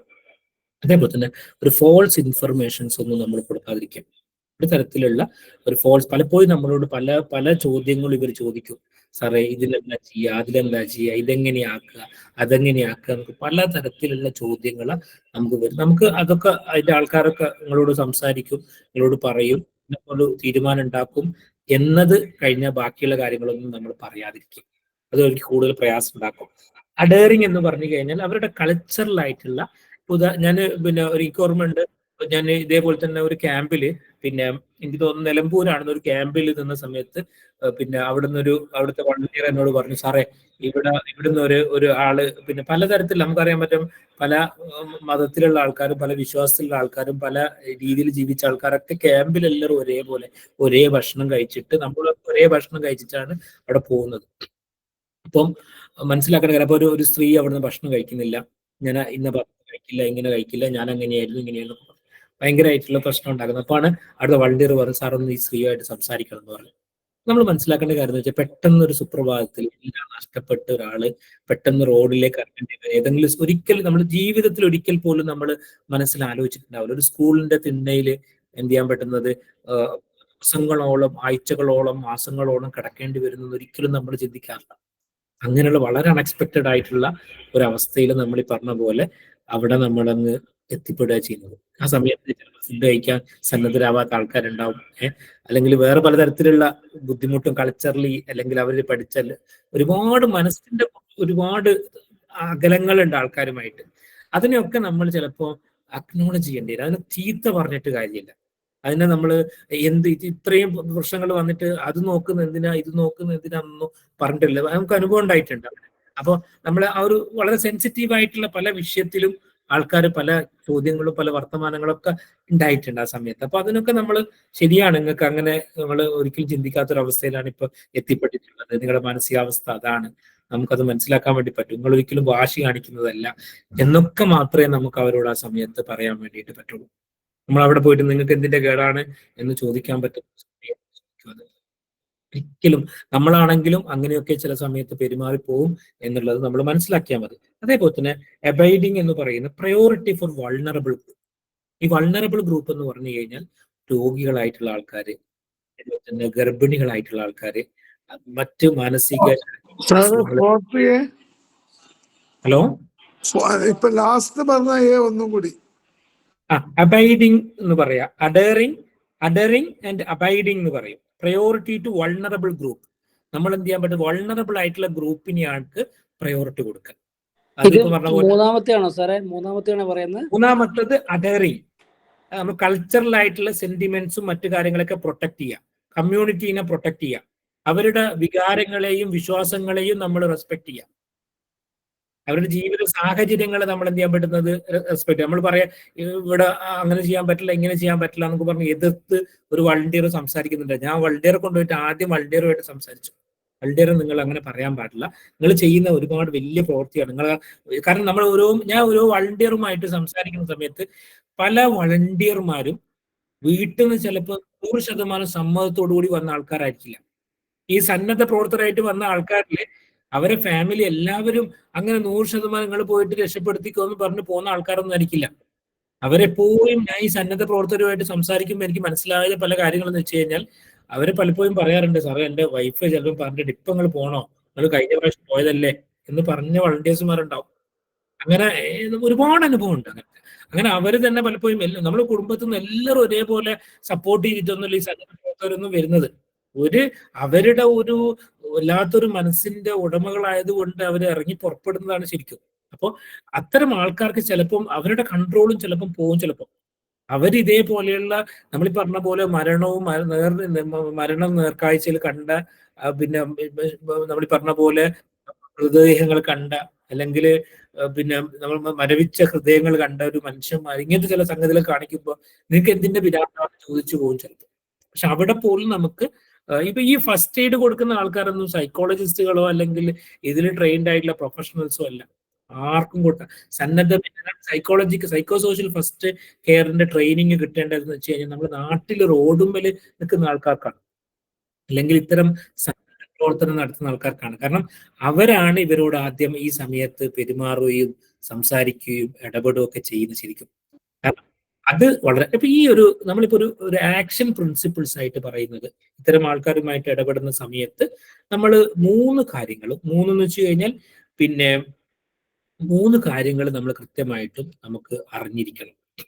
ഒന്ന്, പിന്നെ നമുക്ക് ഈ സംഭവത്തെ കുറിച്ചിട്ടുള്ള കൃത്യമായിട്ടുള്ള ധാരണ നമുക്ക് എന്താണ് സംഭവിച്ചത്, എവിടെയാണ് സംഭവിച്ചത്, എന്തൊക്കെ ഉണ്ടായിട്ടുണ്ട്, എന്തൊക്കെ ഇതുകൊണ്ട് നഷ്ടങ്ങൾ ഉണ്ടായിട്ടുണ്ട്, ഇതിൽ എന്തൊക്കെ വിഷയങ്ങൾ ഉണ്ട് എന്നുള്ള ഇത് ഒരു ഫസ്റ്റ് എയ്ഡ് അല്ലെങ്കിൽ ആൾക്കാരെ സംബന്ധിച്ചിടത്തോളം ഇത്തരം വിഷയങ്ങളെ കുറിച്ച് നല്ല ധാരണ ഉണ്ടാവണം. എന്താണ് ഇപ്പൊ അവൈലബിൾ റിസോഴ്സസ് എന്തൊക്കെ ഉണ്ട്, അവരുടെ സേഫ്റ്റി എങ്ങനെയാണ്, സെക്യൂരിറ്റി എങ്ങനെയാണ്. അതേപോലെ തന്നെ നമ്മളിപ്പോ ഒരാൾ പോയി ഇതൊന്നും അറിയാത്ത ഒരാള് ക്യാമ്പിൽ വന്നിട്ട് ഇപ്പൊ പറഞ്ഞ പോലെ അവിടെയുള്ള പിന്നെ അവിടുത്തെ ഇൻമേറ്റ്സിനോട് സംസാരിച്ചിട്ട് കാര്യമില്ല. നേരെ മറിച്ചിട്ട് ഇതിനെക്കുറിച്ച് നല്ല ധാരണ ഉണ്ടാവണം, നമ്മൾ പ്രിപ്പയർ ആവണം ശരിക്കും.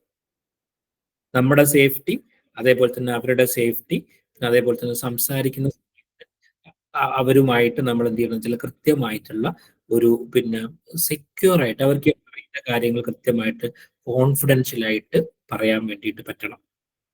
അതേപോലെ തന്നെ മൂന്നാമത്തെ ഒരു സംഗതി എന്ന് വെച്ച് കഴിഞ്ഞാൽ അവരെ കൃത്യമായിട്ട് നമുക്ക് കേൾക്കാൻ വേണ്ടിയിട്ട് പറ്റണം. അപ്പം അത് നമ്മൾ പറഞ്ഞ ഒരു സംഗതി എന്ന് പറഞ്ഞാൽ ഹീഡ് എന്നാണ് പറയുക. ഹീഡ്, ലിസൺ ടു പ്രോപ്പർലി, ഇപ്പൊ സപ്പോർട്ട് ചെയ്യുന്ന തരത്തിലുള്ള ഒരു കൺസേൺ ആയിക്കൊണ്ടുള്ള ഒരു കേൾവിക്കാരനായിട്ട് നമ്മൾ മാറുക. ഒന്ന്, know the situation, prepare your self, മൂന്നാമത്തെ ഹീഡ് എന്ന് പറയും ലിസൺ പ്രോപ്പർലി. നാലാമത്തെന്ന് വെച്ചാൽ കണക്ട് എന്ന് പറഞ്ഞു കഴിഞ്ഞാൽ എക്സ്ക്യൂസ് മീ സർ, ബേസിക് മൂന്നാമത്തെ ദിവസം കൂടി പറയാം. നമ്മൾ കണക്ട് ചെയ്ത് കൊടുക്കാൻ വേണ്ടിയിട്ട് പറ്റണം. അതേപോലെ തന്നെ പലപ്പോഴും നമ്മളോട് പറയാറുണ്ട്, ഞങ്ങൾ ക്യാമ്പിലൊക്കെ പോകുന്ന സമയത്ത് നമ്മുടെ റേഞ്ച് ഉണ്ടാവില്ല, ചാർജ് ഉണ്ടാവില്ല, ഇതൊക്കെ ഉണ്ടാവും. ചിലപ്പോൾ ക്യാമ്പിൽ പോയ സമയത്ത് നമ്മളെ ഫോണിന് തന്നെ ചിലപ്പോൾ ചാർജ് ഉണ്ടാവില്ല, ചിലപ്പോൾ ഫോൺ ചിലപ്പോൾ കേടായിട്ടുണ്ടാവും. അതേപോലെ തന്നെ പിന്നെ ഫോണിൽ ചിലപ്പോൾ ചാർജ് ഉണ്ടാവില്ല, പൈസ ഉണ്ടാവില്ല, പലതും ഉണ്ടാവും. ഈ റേഞ്ച് ഇല്ലാത്ത പ്രശ്നങ്ങൾ ഉണ്ടാവും. കറണ്ടൊന്നും കുറെ ക്യാമ്പിലൊക്കെ പോയി കഴിഞ്ഞാൽ നമുക്കറിയാൻ പറ്റും, ആ ഭാഗത്തൊന്നും കറണ്ട് ഉണ്ടാവില്ല, ചിലപ്പോൾ നമ്മൾ മൊബൈൽ ചാർജ് ചെയ്തിട്ടുണ്ടാവില്ല. പല ആൾക്കാരും നമ്മളോട് ചോദിക്കാറുണ്ട്. പിന്നെ പല ആൾക്കാരും നമ്മളോട് ചോദിക്കാറ്, സാർ ഒന്ന് ഫോണ് തരും, എനിക്ക് ഇന്ന ആളെ ഒന്ന് വിളിക്കണം, അയാളുടെ നമ്പർ ഇല്ല. അപ്പൊ നമുക്ക് എന്ത് ചെയ്തു കൊടുക്കാൻ പറ്റും? ഫോണ് കൊടുക്കാൻ പറ്റും, വിളിച്ചു കൊടുക്കാൻ പറ്റും. പക്ഷെ പലപ്പോഴും നമ്മളോട് പറയാന്ന് വെച്ച് കഴിഞ്ഞാൽ എനിക്ക് ഇന്ന ഒരാളെ വിളിക്കണം, അയാൾ എവിടെ ഉള്ളതെന്ന് അറിയണം. അപ്പോൾ നമ്മൾ പൊതുവെ എന്താ വെച്ചാൽ അവരെ ഇവിടെ വേറെ ആരത്തെങ്കിലും ഇവരെ നമ്പർ ഉണ്ടോ എന്ന് അന്വേഷിച്ച് പിടിച്ച് ഫോൺ ചെയ്യാനുള്ള സംഗതികൾ കൊടുക്കുക. അപ്പൊ ഇപ്പം കഴിഞ്ഞ ദിവസം ഒരു വാട്സപ്പിൽ ഒരു ഇത് കണ്ടായിരുന്നു, ആർക്കെങ്കിലും ഫോണിൽ റീചാർജ് ചെയ്യാൻ ആവശ്യം ഉണ്ടെങ്കിൽ വിളിച്ചു തരാം. പക്ഷെ നമ്മൾ ഫോൺ സാധനമൊക്കെ നഷ്ടപ്പെട്ടിട്ട് കുറെ നമ്പറും കുറെ സംഗതികളൊക്കെ നഷ്ടപ്പെട്ടു വരുന്നുണ്ടാവും. നിസ്സഹായതയോടുകൂടി എനിക്ക് ഓർമ്മയുണ്ട്, ഒരു ഉമ്മ വന്നിട്ട് ചോദിച്ചിട്ടുണ്ടായിരുന്നു, എനിക്ക് ഇന്ന ആളെ വിളിക്കണം, എൻ്റെ അടുത്ത് നമ്പറൊന്നും ഇല്ല എന്ന് പറഞ്ഞു. അത് ചെയ്തു കൊടുക്കാൻ പറ്റും. ഞാൻ പറഞ്ഞു, നിങ്ങൾ അയാളുടെ പേരും അഡ്രസ്സും ഒക്കെ ഒന്ന് പറഞ്ഞ് ഞാൻ അവരുടെ നമ്പർ വേറെ ഇവിടെ ആയിരിക്കും കിട്ടുമോ നോക്കട്ടെ, എന്നിട്ട് നമുക്ക് സംഘടിപ്പിക്കാന്നൊക്കെ പറഞ്ഞു സംസാരിച്ചു. അപ്പോൾ നമ്മൾ മനസ്സിലാക്കേണ്ട ഒരു കാര്യം എന്ന് പറഞ്ഞു കഴിഞ്ഞാൽ, വളരെ നമുക്ക് ചില സമയത്ത് നമ്മൾ ഭയങ്കരമായിട്ടൊരു ഉത്തരമില്ലാത്ത ചോദ്യങ്ങൾ ഒരുപാട് കേട്ടുകൊണ്ടിരിക്കുന്നതായിരിക്കും ചിലപ്പോൾ ഈ ക്യാമ്പുകളിൽ. അപ്പം നമ്മൾ ഈ അവരോട് സംസാരിക്കുന്ന സമയത്ത് ആർക്കൊക്കെയാണ് സ്ട്രെസ് ഉള്ളത്, അതേപോലെ തന്നെ ആർക്കൊക്കെയാണ് ക്രൈസിസ് ഉള്ളത് എന്നുള്ള കൃത്യമായിട്ട് നമ്മൾ അറിയാൻ വേണ്ടിയിട്ട് ശ്രദ്ധിക്കുക. അവർക്ക് എപ്പോഴാണ് അതിന് ആവശ്യമുള്ളത്. ഒരു ആവശ്യമില്ലാത്തടുത്ത് പോയിട്ട് നമ്മളവരോട് സംസാരിച്ചിട്ട് ഞാൻ ക്യാമ്പിലൊക്കെ കണ്ടിട്ടുണ്ട്, പല കോളേജിൽ നിന്നും കുറെ കുട്ടികളൊക്കെ വരിക, കുറെ പിന്നെ വളണ്ടിയേഴ്സ് ഒക്കെ വരിക, വെറുതെ വന്നിട്ട് ഇങ്ങനെ വെറുതെ കിടന്നിട്ട് സമാധാനപ്പെടുന്ന ഒരാളോട് നമ്മൾ വീണ്ടും കുറെ കാര്യങ്ങളൊക്കെ ചോദിച്ച് സംസാരിച്ച് ഡിസ്റ്റർബ്ഡ് ആക്കുന്ന പല ക്യാമ്പുകളിലും ഞാൻ കണ്ടിട്ടുണ്ട്. നമ്മളൊരു ക്യാമ്പ് പ്രോട്ടോകോള് പലപ്പോഴും പാലിക്കാറുള്ള ആൾക്കാർ, അവിടെ നിന്ന് ഇവിടെ നിന്നൊക്കെ വന്ന ആൾക്കാർ എന്തൊക്കെയോ വന്നിട്ട് ചോദിക്കുക, സംസാരിക്കുക, അങ്ങനെ കുറെ ആൾക്കാർ, അതൊരു ഡിസ്റ്റർബൻസസ് ആയിട്ട് പൊതുവെ മാറാറുണ്ട്. അപ്പൊ പലപ്പോഴും നമ്മൾ പറഞ്ഞപ്പോ അവിടെ ഓൾറെഡി വർക്ക് ചെയ്യുന്ന ഡോക്ടർമാരുണ്ട്, പിന്നെ എല്ലാ തരത്തിലുള്ള ആയുഷിന്റെ ഡോക്ടർമാരുണ്ടാവും, മെഡിക്കൽ ഡോക്ടർമാരുണ്ടാവും, മറ്റ് വോളണ്ടിയേഴ്സ് ഉണ്ടാവും, സന്നദ്ധ പ്രവർത്തകരുണ്ടാവും. ഇത്തരം ആൾക്കാർക്കൊക്കെ അവരെന്നെ ചെയ്യേണ്ട പണി തന്നെയാണ് അത് ശരിക്കും. അതിന്റെ കൂടെ നമ്മൾ ഈ പറഞ്ഞതുപോലെ ഒരു സപ്പോർട്ട് എന്ന തരത്തിൽ എല്ലാ ആളുകൾക്കും അവിടെ വന്നിട്ട് കൂടെ നിന്നിട്ട് നമ്മളിപ്പോ അവിടെ വരികയും അവരോട് തന്നെ ഭക്ഷണം കഴിക്കുകയും അവരെ കാര്യങ്ങൾ ചെയ്യുകയും അവരാവശ്യങ്ങൾ നോക്കി, ഇപ്പൊ വീടൊന്ന് പോയിട്ട് നോക്കണം, മറ്റേ കാര്യങ്ങൾ ചെയ്യണം, അവരെ വീടൊക്കെ പോയി നോക്കുന്നത് അവരെ കാണും നല്ലത് നമ്മൾ തന്നെ ശരിക്കും. അതിനുള്ള ആരെങ്കിലും ഉണ്ടെങ്കിൽ അതായിരിക്കും കുറച്ചുകൂടി നന്നാവുക. നമ്മൾ ആദ്യം ആരോട് നമ്മൾ സംസാരിക്കണം, എന്ത് സംസാരിക്കണം, എപ്പോൾ സംസാരിക്കണം, അതേപോലെ തന്നെ എവിടുന്ന് സംസാരിക്കണം. നമുക്കൊരിക്കലും എന്ത് ചെയ്യാൻ പറ്റുന്നത്, ഇത്തരം ആൾക്കാരോട് നമ്മൾ സംസാരിക്കുന്ന സമയത്ത് പിന്നെ നമുക്ക് അവരുടെ പ്രൈവസി, കോൺഫിഡൻഷ്യാലിറ്റി, ഇത് വളരെ ഇമ്പോർട്ടൻ്റ് ആണ്. അപ്പൊ നമ്മൾ ഈ പറഞ്ഞതുപോലെ പലപ്പോഴും ഈ പറഞ്ഞ ചില ആളുകൾക്ക് വളരെ വളരെ അവരെ അഭിമാനം അനുവദിക്കില്ല ശരിക്കും. നമുക്ക് വേറെ കുറെ ആൾക്കാരുടെ സഹായം കൊണ്ട് ഞാൻ ഇത്ര ദിവസം ജീവിക്കേണ്ടി വന്ന്, ഇന്നേ വരെ ഞാൻ അങ്ങനെ ഒരാളെ സഹായം ചോദിച്ചിട്ടില്ല, അല്ലെ എനിക്ക് അതിൻ്റെ ഒരു ആവശ്യം വന്നിട്ടില്ല എന്നൊക്കെ പറയുന്ന ആൾക്കാരാണ് ഉണ്ടാവുക. അവിടെയാണ് നമ്മൾ ഇത്തരം ആൾക്കാർ പിന്നെ നമ്മൾ കൃത്യമായിട്ട് ഒരു പ്രയാസത്തിലൂടെ നമ്മൾ പോവാം. അവിടെ നമ്മൾ ശ്രദ്ധിക്കേണ്ട കാര്യം വെച്ചാൽ അവരുടെ ഒരു അർജന്റ് നീഡ് എന്തൊക്കെയാന്നുള്ളത് നമ്മൾ കൃത്യമായിട്ട് അവരോട് സംസാരിക്കുന്ന സമയത്ത് തന്നെ നമ്മൾ വേറെ വലിയ കാര്യങ്ങളല്ല പറഞ്ഞത്, അവർക്ക് എന്തൊക്കെ അർജന്റ് നീഡ്, വളരെ നിസ്സാരമായിട്ടുള്ള ചില ആഗ്രഹങ്ങളായിരിക്കാം, ആവശ്യങ്ങളായിരിക്കാം. അതേപോലെ തന്നെ അവർക്ക് ഇനി ഒരു ഡാമേജ് ഉണ്ടാവില്ല, അല്ലെങ്കിൽ ഒരു പ്രശ്നം ഉണ്ടാവില്ല എന്ന തരത്തിലേക്ക് കാര്യങ്ങൾ പോകുന്നു എന്ന് പൊതുവെ ഞാൻ റെക്കമെൻഡ് ചെയ്യാറ്. ക്യാമ്പുകളിലും മറ്റു കാര്യത്തിലൊക്കെ എന്ത് ചെയ്യാൻ പറ്റുന്നത്, അവര് മൊബൈൽ ഉപയോഗിക്കുന്നതും അല്ലെ വാർത്തകൾ കേൾക്കുന്നതും ഇതിന്റെ ഭീകരാവസ്ഥകൾ അറിയുന്നതും ഒക്കെ അവരിൽ കൂടുതൽ പ്രയാസം ഉണ്ടാവുക ചെയ്യാം. അത്തരം കാര്യങ്ങൾ പൊതുവെ എന്ത് ചെയ്യാൻ പറ്റുന്നത്, നമുക്കൊക്കെ കിട്ടിയ ഡയറക്ഷനിൽ പറയാന്ന് വെച്ചാൽ അവർ ഈ പറഞ്ഞ വാർത്തകളും കാര്യങ്ങളൊന്നും കേൾക്കാതിരിക്കുന്നതാണ് അവരുടെ ആരോഗ്യത്തിന് നല്ലത് എന്നുള്ളതാണ്. അതേപോലെ തന്നെ സർവൈവൽ എന്ന് പറയുന്ന ഒരു എബിലിറ്റി അവരിൽ ഉണ്ടാക്കിയെടുക്കാൻ ആവശ്യമായിട്ടുള്ള ഒരു പ്രോഗ്രാമുകളാണ് നമ്മൾ പിന്നെ ആലോചിക്കേണ്ടത്. അവര് അതിജീവിച്ച്, നമ്മളിപ്പോ കൊറോണയെ അതിജീവിച്ച് വന്ന ആൾക്കാർ എന്ന് പറഞ്ഞ പോലെ തന്നെ നമ്മൾ ഇത്തരം ഒരു സംഗതികളെ അതിജീവിച്ച് വന്ന ആൾക്കാരാണ്. പിന്നെ അതേപോലെ തന്നെ നമ്മൾ അവർ കേൾക്കുകയും കൺസോൾ ചെയ്യുകയും ചെയ്യാൻ പറ്റണം അവരെ. അതേപോലെ തന്നെ ചില വിവരങ്ങൾ, ചില അറിവുകൾ അവർക്ക് അത്യാവശ്യമായിരിക്കും. നമ്മൾ പറഞ്ഞ പോലെ എങ്ങനെയാണ് ഈ ക്രൈസിസിനെ മാനേജ് ചെയ്യേണ്ടത്, എങ്ങനെയാണ് മുന്നോട്ട് പോകേണ്ടത്, ഇനി ഫർദർ നമ്മൾ എന്തൊക്കെ ചെയ്യണം, എങ്ങനെയൊക്കെയാണ് മുന്നോട്ട് പോകേണ്ടത്. അതേപോലെ തന്നെ ലിങ്ക് ടു ഡിഫറെന്റ് സോഴ്സസ്. ചിലപ്പോൾ നമ്മൾ കുട്ടിയുടെ സ്കൂള് പഠനം, സ്കൂളിൽ പോയിട്ടുണ്ടാവും, താൽക്കാലികമായിട്ട് എങ്ങനെ പഠിപ്പിക്കണം, ഇങ്ങനെയുള്ള കുറേ കാര്യങ്ങളെ കുറിച്ചിട്ടുള്ള ഒരു നമ്മൾ പറഞ്ഞ പോലെ ഒരു കൺഫ്യൂഷൻ ഉണ്ടാവും. ആ കൺഫ്യൂഷൻ നമുക്ക് തീർത്തു കൊടുക്കാൻ വേണ്ടി പറ്റണം. അതേപോലെ തന്നെയാണ് ഒരു സ്ഥലത്ത് ഇപ്പൊ എൻ്റെ കുറച്ച് സുഹൃത്തുക്കള് നേപ്പാളില് ഇതേപോലെ ഭൂകമ്പുണ്ടായ സമയത്ത് അവിടെ ഡിസാസ്റ്റർ മാനേജ്മെന്റിന്റെ ഭാഗമായിട്ട് പോയിട്ടുണ്ടായിരുന്നു. അപ്പം എർത്തുക്വക്ക് ഉണ്ടായ സമയത്ത് അവിടെ പോയ സമയത്ത് അവർ പറയാണ്, അവർക്കൊന്നും സംസാരിക്കാൻ ആരും ഒന്നും മിണ്ടുന്നില്ല, ആരും ഒന്നും സംസാരിക്കുന്നില്ല, ഒന്നുമില്ലാത്തൊരു വല്ലാത്തൊരു അവസ്ഥയിലായിരുന്നു അവരെല്ലാവരും ഉണ്ടായിരുന്നത്. സോഷ്യൽ വർക്കേഴ്സും ഡോക്ടേഴ്സും ഒക്കെ ഉള്ള ടീമിൽ എന്ത് ചെയ്യാൻ പറ്റുന്ന എന്താ ചെയ്യേണ്ടതെന്ന് അറിയില്ല. കുട്ടികൾ ആരും അങ്ങോട്ടും ഇങ്ങോട്ടും മുഖത്തോട് നോക്കി നിൽക്കുക എന്നല്ലാതെ ആരും മിണ്ടാത്ത വല്ലാത്തൊരു നിസ്സംഗത നമുക്ക് എല്ലാവരും മുഖത്തുനിന്ന് കാണാൻ വേണ്ടിയിട്ട് പറ്റും. ആ സമയത്താണ് അവര് തീരുമാനിച്ചൊരു സംഗതി എന്ന് വെച്ച് കഴിഞ്ഞാൽ, അവിടെ കുട്ടികൾ ചിരിച്ചു കഴിഞ്ഞാൽ, കുട്ടികൾ കളിക്കാൻ തുടങ്ങി കഴിഞ്ഞാൽ, കുട്ടികൾ ഹാപ്പി ആവാൻ തുടങ്ങി കഴിഞ്ഞാൽ സ്വാഭാവികമായിട്ടും അമ്മമാരും അച്ഛന്മാരൊക്കെ എന്ത് ചെയ്യാൻ പറ്റുന്നത് സംസാരിക്കാനും ഇടപെടാനൊക്കെ തുടങ്ങും. അപ്പൊ അവരെന്ത് ചെയ്തെന്ന് വെച്ചാൽ ഒരു അംഗനവാടി പോലെ ഒരു സ്കൂൾ സിസ്റ്റം ഉണ്ടാക്കി കുട്ടികൾ അവിടെ കൊണ്ടുവന്ന് കളിപ്പിക്കുകയും, അത് നമ്മൾ അതേപോലെ തന്നെ കഴിഞ്ഞ പ്രാവശ്യവും ഈ പ്രാവശ്യവും ഒക്കെ എന്ത് ചെയ്യാൻ പറ്റുന്നത് പരിപാടിയിലൊക്കെ എന്ത് ചെയ്യാൻ പറ്റുന്ന സ്കൂളുകൾ കേന്ദ്രീകരിച്ച് കുട്ടികൾക്ക് പല പല പരിപാടികളും പല കളരികളും പല ചിത്രരചന സംഗതികൾ അങ്ങനത്തെ കുറെ ആൾക്കാർ പാട്ടും സംഗീതം ഒക്കെ ആയിട്ട് കുട്ടികളെ നമ്മൾ തുടക്കത്തിൽ ചെയ്യാന്ന് വെച്ച് കഴിഞ്ഞാൽ കുട്ടികളെ നമ്മൾ ഹാപ്പി ആക്കി കൊണ്ടുവരിക എന്നുള്ള സംഗതിയാണ്. അങ്ങനെ കുട്ടികളെ ഹാപ്പി ആക്കി കൊണ്ടുവന്ന് കഴിയുമ്പോഴേക്ക് കുട്ടികളെ ചിരിക്കാൻ തുടങ്ങുമ്പോഴേക്ക് കുട്ടികള് പിന്നെ ഒന്ന് ഇതായി കഴിഞ്ഞാൽ പേരൻസിന്റെ പകുതി സമാധാനം പേരൻസിന് വന്നിട്ടുണ്ടാവും. അപ്പോൾ അത് നമ്മൾ കുട്ടികളിൽ ഫോക്കസ് ചെയ്തുകൊണ്ടുള്ള പല വർക്കുകളും കൃത്യമായിട്ടുള്ള റിസൾട്ട് കാണുന്നതായിട്ടാണ് നമുക്ക് മനസ്സിലാക്കാൻ വേണ്ടിയിട്ട്. അതേപോലെ തന്നെ നമ്മളിപ്പോ ഒരു ആളുകളുടെ എന്തിൽ നമ്മൾ വർക്കൗട്ട് ചെയ്യണം എന്ന് വെച്ച് കഴിഞ്ഞാൽ ചെയ്യാൻ പറ്റും. പിന്നെ ആളുകളെ സംബന്ധിച്ചിടത്തോളം മെയിൻ ആയിട്ടുള്ള പ്രോബ്ലംസ് ഉണ്ടാകുന്നത് ഫിസിക്കൽ പ്രോബ്ലംസ് ആണ്. ഇത്തരം ആളുകൾക്ക് പാൽപിറ്റേഷൻ കൂടും, മൾട്ടിപ്പിൾ പെയിൻ ഉണ്ടാവും. ആ പെയിന് കുറേ കാലം ഉണ്ടാവും. ശരീരത്തിൽ പല സംഗതികൾ വേദന ഉണ്ടാവും, ശരീര വേദനകൾ ഉണ്ടാവും. സൈക്കോളജിക്കൽ ആയിട്ടുള്ള പെയിനും ഇവരിൽ എന്ത് ചെയ്യാൻ പറ്റുന്നത് കുറെ കാലങ്ങളായിട്ട് ഉണ്ടാവാനുള്ള സാധ്യത ഉണ്ട്. ഇമോഷണൽ ആയിട്ടുള്ള പ്രശ്നങ്ങൾ, ദേഷ്യം, ഇറിറ്റബിലിറ്റി, പേടി, ഇങ്ങനെയുള്ള സംഗതികളും ചില ആൾക്കാരിൽ പറഞ്ഞ പോലെ ഒരു 3 മാസം കഴിഞ്ഞിട്ടും അല്ലെങ്കിൽ ഒരു 1.5 മാസം കഴിഞ്ഞിട്ടും അത് നിലനിൽക്കുന്നുണ്ടെങ്കിൽ കൃത്യമായിട്ടുള്ള ട്രീറ്റ്മെന്റും മരുന്നും ചികിത്സയും ഒക്കെ എന്ത് ചെയ്യാൻ പറ്റുന്നത് അവർക്ക് വേണ്ടി വരും. ശരിക്കും അത്തരം ആൾക്കാരെ നമ്മൾ അവരുടെ ബാക്കിയുള്ള എല്ലാ ക്രൈസിസ് മാനേജ്മെന്റും ചെയ്തു കഴിഞ്ഞാൽ ഒരു സ്ക്രീൻ ചെയ്തിട്ട് എന്തൊക്കെയാണ് ഒരു നോർമൽ ബിഹേവിയർ, എന്തൊക്കെയാണ് ഞാൻ പറയാം എന്തൊക്കെയാണ് നോർമൽ ബിഹേവിയർ, എന്തൊക്കെയാണ് അബ്നോർമൽ ബിഹേവിയർ എന്ന് നോക്കിയിട്ട് അതിൽ നമ്മൾ കൃത്യമായിട്ട് അവരെ ഹെൽപ്പ് ചെയ്യാൻ വേണ്ടിയിട്ട് ശ്രമിക്കണം.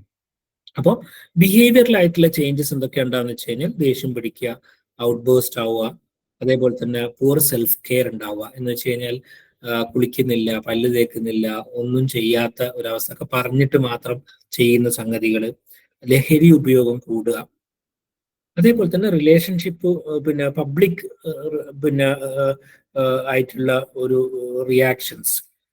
അപ്പം സാധാരണഗതിയിൽ നമ്മൾ കാണുന്ന സംഗതി വെച്ചാൽ ആളുകളുമായിട്ടുള്ള ഒരു പിന്നെ ട്രസ്റ്റ് നഷ്ടപ്പെടുക, അതേപോലെ തന്നെ ആളുകൾക്ക് സഹായം ചോദിക്കുന്നതിന് മടി കാണിക്കുക, അതേപോലെ തന്നെ ലൈഫിൽ ഒരു നിസ്സംഗത സ്വഭാവങ്ങൾ കാണിക്കുക, ഇങ്ങനെയുള്ള പ്രശ്നങ്ങളും നമ്മൾ വളരെ അധികമാണ് നമ്മൾ കാണാറുണ്ട്. അപ്പൊ ഇത്തരം ആളുകൾ നമ്മളെന്താ എങ്ങനെ നമുക്കതിനെ ഹെൽപ്പ് ചെയ്യാൻ പറ്റും, എങ്ങനെ സഹായിക്കാൻ പറ്റും എന്ന് ചോദിച്ചു കഴിഞ്ഞാൽ പല രീതിയിലായിട്ട് നമുക്ക് ഹെൽപ്പ് ചെയ്യാൻ വേണ്ടിയിട്ട് പറ്റും.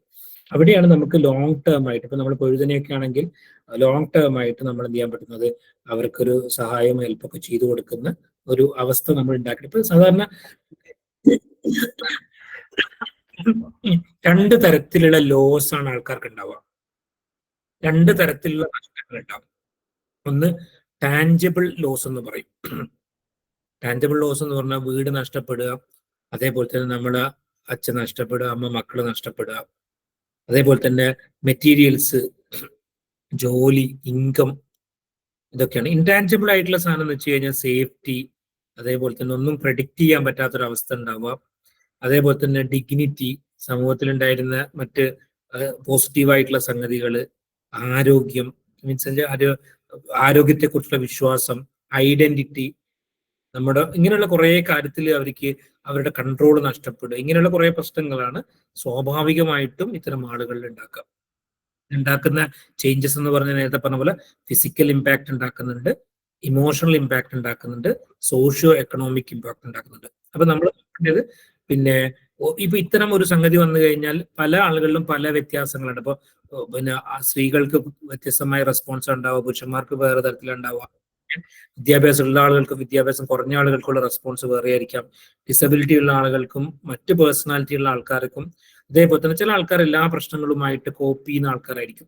അവർക്ക് ചിലപ്പോൾ ഇതിനെ പെട്ടെന്ന് ഇതുമായിട്ട് കോപ്പ് ചെയ്തിട്ട് പോകാൻ പറ്റും. ചില ആൾക്കാർക്ക് വർഷങ്ങളോളം അല്ലെങ്കിൽ മാസങ്ങളോളം ഇതിന്റെ ഒരു ബുദ്ധിമുട്ട് എന്ത് ചെയ്യാൻ പറ്റുന്നുണ്ട്. ഇതാണ് ഒരു 3 months കഴിഞ്ഞിട്ടും നമ്മൾ ഈ പറഞ്ഞ പേടിയും ഭയവും ഉറക്കമില്ലായ്മയും ഒക്കെ നീണ്ടു നിന്നിട്ട് ഒരു 3 weeks കഴിഞ്ഞിട്ട് പിന്നെ നമ്മൾ ഈ പറഞ്ഞ പോലെ ഒരു 1 month കഴിഞ്ഞിട്ടും ഈ സംഗതികളൊന്നും, പേടി ഭയം ഇങ്ങനെയുള്ള സംഗതികളൊന്നും കുറഞ്ഞിട്ട് പോരില്ല. ഗ്രീഫ് ഒരു 1.5 മാസം 2 മാസം വരെ നമുക്ക് ഗ്രീഫ് പീരീഡ് എന്ന് പറയാൻ പറ്റും. അത് കഴിഞ്ഞിട്ട് നമ്മൾ ഈ പറഞ്ഞതുപോലെയുള്ള പിന്നെ ഒരു 24 മണിക്കൂറിന് സാധാരണ ഇതിൽ എന്ത് ചെയ്യാൻ പറ്റുന്ന ഈ പറഞ്ഞ പോലത്തെ പിന്നെ ഒരുപാട് പിന്നെ 24 മണിക്കൂർ കുറഞ്ഞു വരിക ചെയ്യാം. ഇനി നമ്മൾ ഈ പറഞ്ഞതുപോലെ ഒരു ഒരു ഒരു പിന്നെ ഒരു 3 ആഴ്ച വരെയൊക്കെ ഈ പറഞ്ഞ പോലത്തെ ഒരു കുറ്റബോധം ഉണ്ടാവാം, ഒരു നിരാശ ഉണ്ടാവാം, ഫ്ലാഷ് ബാക്ക് ഉണ്ടാവാം, കരച്ചിൽ ഉണ്ടാവാം, ആരോഗ്യപരമായിട്ടുള്ള പ്രതികരണങ്ങൾ ഉണ്ടാവാം. ഇങ്ങനെയുള്ള പല സംഗതികളും നമുക്കൊരു ആഴ്ച വരെയൊക്കെ ഈ സംഭവത്തിന് ശേഷം കാണാം. അതിനുശേഷം പോലത്തെ പ്രശ്നങ്ങളൊക്കെ കാണിക്കുമ്പോഴാണ് നമ്മൾ പ്രത്യേകം കെയർ കൊടുക്കേണ്ട ഒരു ടീമാക്കിയിട്ട് അവരെ മാറ്റും. അതുകൊണ്ടാണ് ക്യാമ്പിൽ തന്നെ വളണ്ടിയർമാരെ ഐഡന്റിഫൈ ചെയ്യും. അവരെ നമ്മൾ എന്ത് ചെയ്യാൻ പറ്റുന്നത് അവർക്ക് ആവശ്യമായിട്ടുള്ള, അപ്പൊ അതിൽ നമ്മൾ സാധാരണ സെക്യൂരിറ്റി പ്രൊവൈഡ് ചെയ്യുക, അവരുടെ മനസ്സിനെ കാമാക്കാനുള്ള ആക്ടിവിറ്റീസും കാര്യങ്ങളൊക്കെ. അതൊരു എക്സ്പേർട്ട് തന്നെ 3 ആഴ്ച കഴിഞ്ഞിട്ടും ഈ പ്രശ്നങ്ങളൊക്കെ നിലനിൽക്കുന്നുണ്ടെങ്കിൽ അവർക്ക് പ്രത്യേകമായിട്ട് പേഴ്സണലായിട്ടും അല്ലെങ്കിൽ ഗ്രൂപ്പൊക്കെ ആയിട്ടുള്ള ഇന്റർവെൻഷൻസ് നമ്മൾ എന്ത് ചെയ്യണം, കൊടുക്കണം. നമ്മൾ മനസ്സിലാക്കേണ്ടത് വെച്ച് കഴിഞ്ഞാൽ ഇത് ഇപ്പൊ പറഞ്ഞ പോലെ ഒരു പിന്നെ സൈക്കോ സോഷ്യൽ പിന്നെ സപ്പോർട്ട് എന്ന് പറഞ്ഞു കഴിഞ്ഞാൽ, ഫസ്റ്റ് എയ്ഡ് എന്നൊക്കെ പറഞ്ഞു കഴിഞ്ഞാൽ ഇതൊരു സൈക്കോളജിക്കൽ ഡീബ്രീഫിംഗ് അല്ല. എന്ന് വെച്ച് കഴിഞ്ഞാൽ കാര്യങ്ങളൊക്കെ തുറന്ന് ഇങ്ങനെ ചോദിച്ച് സംസാരിച്ച് ഒരു സൈക്കോളജിസ്റ്റ് കഥ ചോദിക്കുന്ന പോലത്തെ ഒരു സംഗതിയല്ല. അവർക്ക് പറയാനുള്ളത് മാത്രമേ നമ്മൾ പറയേണ്ടിയുള്ളൂ. ഒരു കാര്യവും അനാവശ്യമായിട്ട് നമ്മൾ ചോദിക്കാൻ പാടില്ല. ഇതൊരു പ്രൊഫഷണൽ കൗൺസിലിംഗ് രീതിയല്ല. അതേപോലെ തന്നെ ഇത് ആർക്കും ചെയ്യാം. ഇതിനെക്കുറിച്ച് ധാരണയുള്ള, ഇതിനെക്കുറിച്ച് അത്യാവശ്യം ഒരു ബോധമുള്ള ആൾക്കാർക്ക് എന്ത് ചെയ്യാൻ പറ്റുന്നത് ചെയ്യാൻ പറ്റും. അപ്പൊ ഇതിന് നമ്മൾ ഒരു ആദ്യത്തെ ഫസ്റ്റ് സ്റ്റേജ് എന്ന് പറഞ്ഞാൽ സേഫ്റ്റി കൊടുക്കുക, മനസ്സിനെ കാമാക്കാൻ വേണ്ടിയിട്ടുള്ള ശ്രമങ്ങൾ നടത്തുക, കണക്ട് ചെയ്യാൻ വേണ്ടിയിട്ട് അവരുമായിട്ടുള്ള ഒരു കണക്ഷൻസ് ഉണ്ടാക്കിയെടുക്കുക, മറ്റുള്ള ആൾക്കാരുമായിട്ടുള്ള കണക്ഷൻ ഉണ്ടാക്കുക, സെൽഫ് എഫിക്കസി, അവർക്കൊരു സെൽഫ് എസ്റ്റീം, എൻ്റെതൊന്നും നഷ്ടപ്പെട്ടിട്ടില്ല, ഞാൻ എവിടെയും പോയിട്ടില്ല, ഞാൻ ഇവിടെ തന്നെ ഉണ്ട് എന്നുള്ള ഒരു വിശ്വാസം ഉണ്ടാക്കിയെടുക്കുക, ഹോപ്പ് ബിൽഡ് ചെയ്യാൻ വേണ്ടിയിട്ട് ശ്രമിക്കും. കുട്ടികളൊക്കെ ഇനിയിപ്പോ ഞാൻ പഠിച്ചിട്ട് കാര്യമില്ല, എന്തായിട്ട് കാര്യം, ഇതൊക്കെ ഉണ്ടായിട്ടൊന്നും എവിടെ എത്തിയിട്ടില്ലല്ലോ എന്നൊക്കെ തരത്തിലുള്ള ഒരു സംഗതികളുണ്ടാവും. അപ്പൊ അവിടെ നിന്നാണ് നമുക്ക് കൃത്യമായിട്ട് നമ്മൾ ഹെൽപ്പ് ചെയ്യാൻ പറ്റുന്ന ഒരു ലെവലിലേക്ക് നമ്മൾ എത്തേണ്ടത്. അത് നമുക്ക് എങ്ങനെ എത്താൻ പറ്റും എന്നുള്ള സംഗതിയെ കുറിച്ചിട്ട് കൃത്യമായിട്ട് നമ്മൾ എന്ത് ചെയ്യണം വെച്ചാൽ അവരെ, പിന്നെ നമ്മൾ സാധാരണ ഈ PFAയുടെ കഴിഞ്ഞാൽ പ്രിപ്പയർ, ലുക്ക്, ലിസൺ, ലിങ്ക് എന്ന് പറയും. ലുക്ക് എന്ന് പറയുന്ന സംഗതി പ്രിപ്പയർ, ലുക്ക്, ലിസൺ, ലിങ്ക് എന്ന് പറയും. പ്രിപ്പയർ ചെയ്യാന്ന് വെച്ച് കഴിഞ്ഞാൽ നമ്മൾ ഈ ക്രൈസിസിനെ കുറിച്ചൊക്കെ നേരത്തെ പറഞ്ഞ ധാരണയും മറ്റു കാര്യങ്ങളൊക്കെ നമുക്ക് ഉണ്ടാവണം. എന്തൊക്കെ സർവീസ് കൊടുക്കാൻ പറ്റും, എന്തൊക്കെ റിസോഴ്സുകൾ ഉണ്ട് എന്നതിനെ കുറിച്ച് ധാരണ. Prepare, look, listen, link. Listen, link. Look എന്ന് പറഞ്ഞു കഴിഞ്ഞാൽ അവരുടെ സേഫ്റ്റിയെ കുറിച്ചിട്ട്, അവരുടെ നീഡിനെ കുറിച്ചിട്ട് നമ്മൾ നോക്കുക. ലിസൺ ചെയ്യാന്ന് പറഞ്ഞാൽ അവർക്ക് അവരുടെ ഒക്കെ സപ്പോർട്ട് ആണ് അവർ ആഗ്രഹിക്കുന്നത്, അല്ലെങ്കിൽ അവർക്ക് എന്ത് തരത്തിലുള്ള നീഡാണുള്ളത്, കൺസേൺ ആണുള്ളത് എന്നുള്ളത് അറിയാൻ വേണ്ടിയിട്ട് ശ്രമിക്കുക. പിന്നെ അതേപോലെ തന്നെ ലിങ്ക് ചെയ്യാൻ വേണ്ടിയിട്ട് നമ്മൾ സൊസൈറ്റിയുമായിട്ട് ചെയ്യാം. പിന്നെ പ്രത്യേക പോപ്പുലേഷന് വേണ്ടിയിട്ടുള്ള സംഗതികൾ. അപ്പൊ നമ്മൾ സാധാരണ ഒരു നോർമൽ റിയാക്ഷൻ ആണോ ഒരു അബ്നോർമൽ റിയാക്ഷൻ ആണോ എന്ന് നോക്കിയിട്ട് നമ്മൾ അവിടെ ഹെൽപ്പ് ചെയ്യാൻ വേണ്ടിയിട്ട് നോക്കാം. ഇവിടെ നമ്മൾ ഒരിക്കലും ചെയ്യാൻ പാടില്ല എന്ന് വെച്ച് കഴിഞ്ഞാൽ ഡോണ്ട് അഡ്വൈസ്, ഉപദേശം കൊടുക്കരുത്. അവർക്ക് ഉണ്ടായ സംഗതികളെ underestimate. Excuse me, link കൊണ്ട് എന്താ പറഞ്ഞത്? എങ്ങനെ ലിങ്കിനെ കുറിച്ചിട്ട് എന്താണ് പറഞ്ഞത്? റിപ്പീറ്റ്. ലിങ്ക് ഞാൻ പറഞ്ഞല്ലോ, ലിങ്ക് വിത്ത് നമ്മൾ പറഞ്ഞ പോലെ link with society, link with people, link with there connect with people. അപ്പൊ ഈ ഒരു സാധനമാണ് ലിങ്ക് ചെയ്യുക. അവർക്ക് സൊസൈറ്റി, അവർക്ക് ഇതുവരെ എല്ലാം ഡിസ്കണക്ട് ആയി പോയിട്ടുണ്ട്. അപ്പൊ ആ ഒരു കണക്ഷൻസ് നമ്മൾ ഉണ്ടാക്കിയെടുക്കാൻ വേണ്ടിയിട്ടുള്ള ശ്രമങ്ങൾ. ഇവിടെയാണ് നമ്മൾ ശ്രദ്ധിക്കേണ്ടത്. ഒരിക്കലും നമ്മൾ ഇവരോട് സംസാരിക്കുന്ന സമയത്ത് പറയാൻ പാടില്ലാത്ത കാര്യങ്ങൾ എന്തൊക്കെയാണെന്ന് വെച്ചാൽ, ഒന്ന് ഉപദേശിക്കാതിരിക്കുക എന്നുള്ള സംഗതിയാണ്. രണ്ടാമത്തത്, അവർക്ക് സംഭവിച്ച സംഗതികൾ നമ്മൾ അണ്ടർ എസ്റ്റിമേറ്റ് ചെയ്തുകൊണ്ട് സംസാരിക്കരുത്. ഇത്രയല്ലേ സംഭവിച്ചിട്ടുള്ളൂ, നിങ്ങളത് എത്രയല്ലേ പോയിട്ടുള്ളൂ, ഇത്രയല്ലേ ആയിട്ടുള്ളൂ, അതൊരിക്കലും നമ്മളവരോട് പറയാൻ വേണ്ടി പാടില്ല. പലരും ഞാൻ കേട്ടിട്ടുണ്ട് അങ്ങനെ പറയുന്നത്. നിങ്ങൾ നോക്കി നോക്കുക, വേറെ നോക്കി നോക്കുക, അവര് 2 കുട്ടികൾ പോയിട്ടുണ്ട്, മറ്റേത് ഇങ്ങനെ ആയിട്ടുണ്ട്. ഇങ്ങനെയുള്ള സംസാരങ്ങൾ നമ്മൾ ഒരിക്കലും സംസാരിക്കാൻ വേണ്ടി പാടില്ല. അങ്ങനെ സംസാരിക്കുന്ന ആൾക്കാരെ നമ്മൾ തിരുത്തണം. ഞാനൊക്കെ പലപ്പോഴും എനിക്ക് വളരെ സങ്കടം തോന്നിയിട്ടുണ്ട്. രാഷ്ട്രീയക്കാരും പൊളിറ്റീഷ്യന്മാരൊക്കെ വന്നിട്ട് ചിലപ്പോൾ ഇങ്ങനെയുള്ള ചില കാര്യങ്ങളൊക്കെ പറഞ്ഞു പോകുന്നതായിട്ട് കാണാറുണ്ട്. അവരോട് സംസാരിക്കാൻ പ്രഷർ ചെയ്യാൻ പാടില്ല. അതുപോലെ തന്നെ ഒരു പ്രോമിസും നമുക്ക് കീപ്പ് ചെയ്യാൻ പറ്റാത്ത ഒരു പ്രോമിസും നമ്മൾ കൊടുക്കാൻ പാടില്ല. അവരെ ജഡ്ജ് ചെയ്യാൻ പാടില്ല, കുറ്റപ്പെടുത്താൻ പാടില്ല. അപ്പൊ പലപ്പോഴും നമ്മൾ പറയാറുണ്ട്, വെള്ളത്തിലൊക്കെ ഇപ്പോൾ നാളെ എന്തെങ്കിലും പറ്റിയിട്ടൊക്കെ വന്നിട്ട് പിന്നെ don't underestimate their problem, അതേപോലെ തന്നെ underestimate or discount their problem. അതാണ് സംഗതി. അതേപോലെ തന്നെ പിന്നെ അവര് നിങ്ങൾ കഥ പറയണ്ട എന്നുള്ള സംഗതി പിന്നെ ആ കുത്തി ചോദിക്കുക. അതന്നെ സംഭവം. നമ്മൾ കുത്തി കാര്യങ്ങൾ ചോദിക്കുക, അതാണ് കറക്റ്റ് ആയിട്ടുള്ള വേർഡ് ശരിക്കും. കുത്തി കാര്യങ്ങൾ ചോദിക്കുക, ആ സംഗതി. അതേപോലെ തന്നെ അവരുടെ കഥകൾ നമ്മൾ പറയാറ്, നമുക്ക് അറിയാനുള്ള മനുഷ്യന്മാർ സഹജമായതുകൊണ്ട് നമുക്ക് ക്യൂരിയോസിറ്റി ഉണ്ടാവും അറിയാൻ വേണ്ടിയിട്ട്. പൊതുവെ നമ്മൾ അങ്ങനെ ചോദിക്കാതിരിക്കുക എന്നുള്ള സംഗതി അവർ പറയുകയാണെ പറഞ്ഞോട്ടെ. അതേപോലെ തന്നെ നമ്മൾ ഈ പറഞ്ഞ പോലെ പിന്നെ നമ്മള് റെസ്ക്യൂ ടീമിന്റെ കാര്യങ്ങൾ ഞാൻ പറയാം. ഞാനത് പറയാൻ വേണ്ടിയിട്ട് വെച്ചതാണ്, ഞാൻ പറയുന്നുണ്ട്. പിന്നെ അതേപോലെ തന്നെ നമ്മളൊരു കാര്യത്തിൽ ശ്രദ്ധിക്കണം വെച്ചാൽ, നമ്മൾ അവർക്ക് ഒരിക്കലും പേഴ്സണലി ഫിനാൻഷ്യൽ അസിസ്റ്റൻസ് ചെയ്യാൻ, ഞാൻ നിങ്ങളെ സഹായിക്കാം, ആ കാര്യം ഞാൻ നോക്കിക്കോളാം, ഈ കാര്യം ഞാൻ നോക്കാം, ഇങ്ങനെയൊന്നും അവരോട് സംസാരിക്കാതിരിക്കാൻ വേണ്ടിയിട്ട് ശ്രദ്ധിക്കുക. പേഴ്സണലി നമ്മളൊരു സംഗതികളൊന്നും ഓഫർ ചെയ്യാതിരിക്കുക എന്നുള്ളതാണ് ഇതിന്റെ ഒരു പ്രോട്ടോകോൾ സംഗതികൾ. അതേപോലെ തന്നെ എനിക്ക് അങ്ങനെ പറ്റിയിട്ടുണ്ട്, ഇങ്ങനെ പറ്റിയ ആളുണ്ട്, അങ്ങനെ ഒരു രക്ഷപ്പെട്ടിട്ടുണ്ട്, അങ്ങനത്തെ കഥകളൊന്നും നമ്മൾ പറയാൻ പറ്റില്ല. അപ്പോൾ നമ്മൾ വേറെ ചില ആൾക്കാർ പോയിട്ട് പറയുന്നത് വെച്ചാൽ ഫോൾസ് ഓഫറിങ്. ശരിയാ, നിങ്ങൾ പറഞ്ഞത് വളരെ കറക്റ്റാണ്. അതേപോലെ തന്നെ എനിക്ക് ചിലപ്പോൾ നമ്മൾ പോയിട്ട് പറയും, എനിക്ക് മനസ്സിലാവും നിങ്ങൾക്ക് ഇപ്പൊ എന്താ ഫീൽ ചെയ്യുന്നത് എന്നൊക്കെ ചില ആൾക്കാർ പറയും. എനിക്ക് നിങ്ങളെ പ്രശ്നം എനിക്ക് മനസ്സിലാക്കാൻ പറ്റും എന്നൊക്കെ പറയുന്ന അങ്ങനത്തെ ചില സംസാരങ്ങളും സംസാരിക്കാൻ പാടില്ല. ഇതിപ്പം ഇതല്ലേ സംഭവിച്ചിട്ടുള്ളൂ, ഇതിലെ എങ്ങനെയൊക്കെ സംഭവിക്കേണ്ടതായിരുന്നു, നിങ്ങളിപ്പോ രക്ഷപ്പെട്ടല്ലോ എന്നൊക്കെ തരത്തിലുള്ള സംസാരങ്ങൾ ഓഫാക്കുക. അതേപോലെ തന്നെ സമയം ഇതെല്ലാം ഹീൽ ചെയ്യും എന്നൊക്കെ പറഞ്ഞ ആൾക്കാർ സംസാരിക്കും. ഇതെല്ലാം കുറെ കാലം കഴിയുമ്പോൾ നമ്മൾ മനസ്സിൽ നിന്ന് മറന്നുപോകും, നമ്മൾ അങ്ങ് റെഡിയാവും, ഒക്കെ സെറ്റായി പറഞ്ഞിട്ടുള്ള സംസാരങ്ങൾ ഒഴിവാക്കുക. അറ്റ്ലീസ്റ്റ് നമ്മളിപ്പം ഇങ്ങനെയൊക്കെയല്ലേ സംഭവിച്ചിട്ടുള്ളൂ എന്നുള്ള സംസാരം ഒഴിവാക്കുക. അതേപോലെ തന്നെ അവരെന്തെങ്കിലും പറഞ്ഞു വരുന്ന സമയത്ത് നമ്മൾ പറയാണവരോട്, നിങ്ങൾ അത് വിട്, ഇനി ഇത് പറ, അല്ലെങ്കിൽ അത് സംസാരിക്കല്ലേ, അത് പറയല്ലേ, അതെന്താ വീണ്ടും നിങ്ങൾ പറയുന്നത്, നിങ്ങൾ നേരത്തെ പറഞ്ഞല്ലേ, ഞാൻ കേട്ടതല്ലേ എന്നൊക്കെ തരത്തിലുള്ള സംസാരങ്ങൾ നമ്മൾ എന്ത് ചെയ്യാം, ഒഴിവാക്കാൻ വേണ്ടി ശ്രമിക്കാം. വേറെ ചില ആൾക്കാർ പറയുന്ന നിങ്ങൾ ഭയങ്കര സ്ട്രോങ്ങാണ്, നിങ്ങൾക്ക് ഇതൊക്കെ ഹീൽ ചെയ്യാൻ പറ്റും, ഡീൽ ചെയ്യാൻ പറ്റും, അതും പറയാൻ പാടില്ല. ചില ആൾക്കാർ പോയിട്ട് നിങ്ങൾ ഭയങ്കര സംഭവമാണ്, നിങ്ങൾ ഇതിനേക്കാണൊക്കെ വന്ന ആളല്ലേ, നിങ്ങൾ അങ്ങനത്തെ ആളല്ലേ, ഇങ്ങനത്തെ ആളല്ലേ, അങ്ങനെ സൗണ്ട് ബ്രേക്ക് ആവുന്നു. then what we talk. Okay, അതാണ് ഏറ്റവും ഇമ്പോർട്ടൻ്റ് ആയിട്ടുള്ള. നമ്മൾ എന്ത് നമ്മൾ സംസാരം നമ്മൾ പരമാവധി കുറക്കുക. നമ്മളൊരു സാധനം എന്ത് ചെയ്യണ്ട, നമ്മൾ എന്ത് ചെയ്യണം, നമ്മൾ സാധാരണ ആൾക്കോട് പറയാൻ പാടില്ലാത്ത പറഞ്ഞാൽ നിങ്ങൾക്ക് അറിയാം എന്താ പറയേണ്ടതെന്നുള്ളത് നിങ്ങൾക്ക് മനസ്സിലാക്കാൻ പറ്റും. നിങ്ങൾ പെട്ടെന്ന് യു ഫീൽ ബെറ്റർ സൂൺ, നിങ്ങൾ പെട്ടെന്ന് ബെറ്റർ ആവും. നിങ്ങൾ ഈ കാര്യത്തിൽ നിന്നൊക്കെ പെട്ടെന്ന് രക്ഷപ്പെടും. അതേപോലെ തന്നെ നിങ്ങളുടെ പെട്ടെന്ന് റിലാക്സ് ആവാൻ വേണ്ടിയിട്ട് പറ്റും. നിങ്ങളുടെ കാര്യങ്ങൾ കുറച്ചും കൂടി നന്നാക്കി കൊണ്ടുവരാൻ വേണ്ടിയിട്ട് പറ്റും. അതേപോലെ തന്നെ നിങ്ങൾക്ക് ഇതൊക്കെ എന്ത് ചെയ്യാൻ പറ്റുന്നത്, നമ്മൾ ശരിക്കും വെച്ച് കഴിഞ്ഞാൽ ഒരു തുറന്നു പറച്ചിലവർക്ക് മാത്രമേ ഒരു തുറന്നു പറച്ചിലിനുള്ള കാര്യങ്ങൾ കൊടുക്കേണ്ടിയുള്ളൂ. നമ്മൾ സാധാരണഗതിയിൽ B N honest and attentive listener. നമ്മൾ അവരെ പോയിട്ട് കൃത്യമായിട്ട് അവരെ കൂടെ നിന്ന് അവരൊക്കെ എന്താണ് സംസാരിക്കേണ്ടത് കേൾക്കുക. എന്തെങ്കിലും സംശയങ്ങൾ അവർ ചോദിക്കും, അവര് പറയും. എന്തെങ്കിലും ഉണ്ടെങ്കിൽ എപ്പോൾ എന്നോട് സംസാരിക്കുക, ഞാനിവിടെ തന്നെ ഉണ്ട്, എന്നെ വിളിക്കുക, എന്നോട് പറയാ. എന്തെങ്കിലും പ്രയാസം ഉണ്ടെങ്കിൽ പൊതുവേ നമ്മൾ ചിലപ്പോൾ അവർ അവിടെയുള്ള എന്തെങ്കിലും ക്യാമ്പിലുള്ള പ്രയാസങ്ങളൊക്കെ പറയുന്നതിന്റെ ഇടയിലാണ് ഈ പറഞ്ഞ പോലെ ഇത്തരം സംഗതികൾ പറയാൻ വേണ്ടിയിട്ട് സാധാരണഗതിയിൽ അവർ വരിക. നമ്മളൊരിക്കലും ചിലപ്പോൾ സമയത്ത് നമ്മൾ ഒരിക്കലും ഒന്നും സംസാരിക്കാത്ത ആൾക്കാരായിരിക്കാം, കുറച്ച് ദിവസങ്ങൾക്ക് ശേഷം ഭയങ്കരമായിട്ട് സംസാരിക്കുന്നതായിട്ട് നമ്മൾ കാണാൻ പറ്റും. സംസാരം നമ്മൾ നിർത്തുകയും ചെയ്യേണ്ട, അവരുടെ സംസാരങ്ങൾ നമ്മൾ കേൾക്കുക.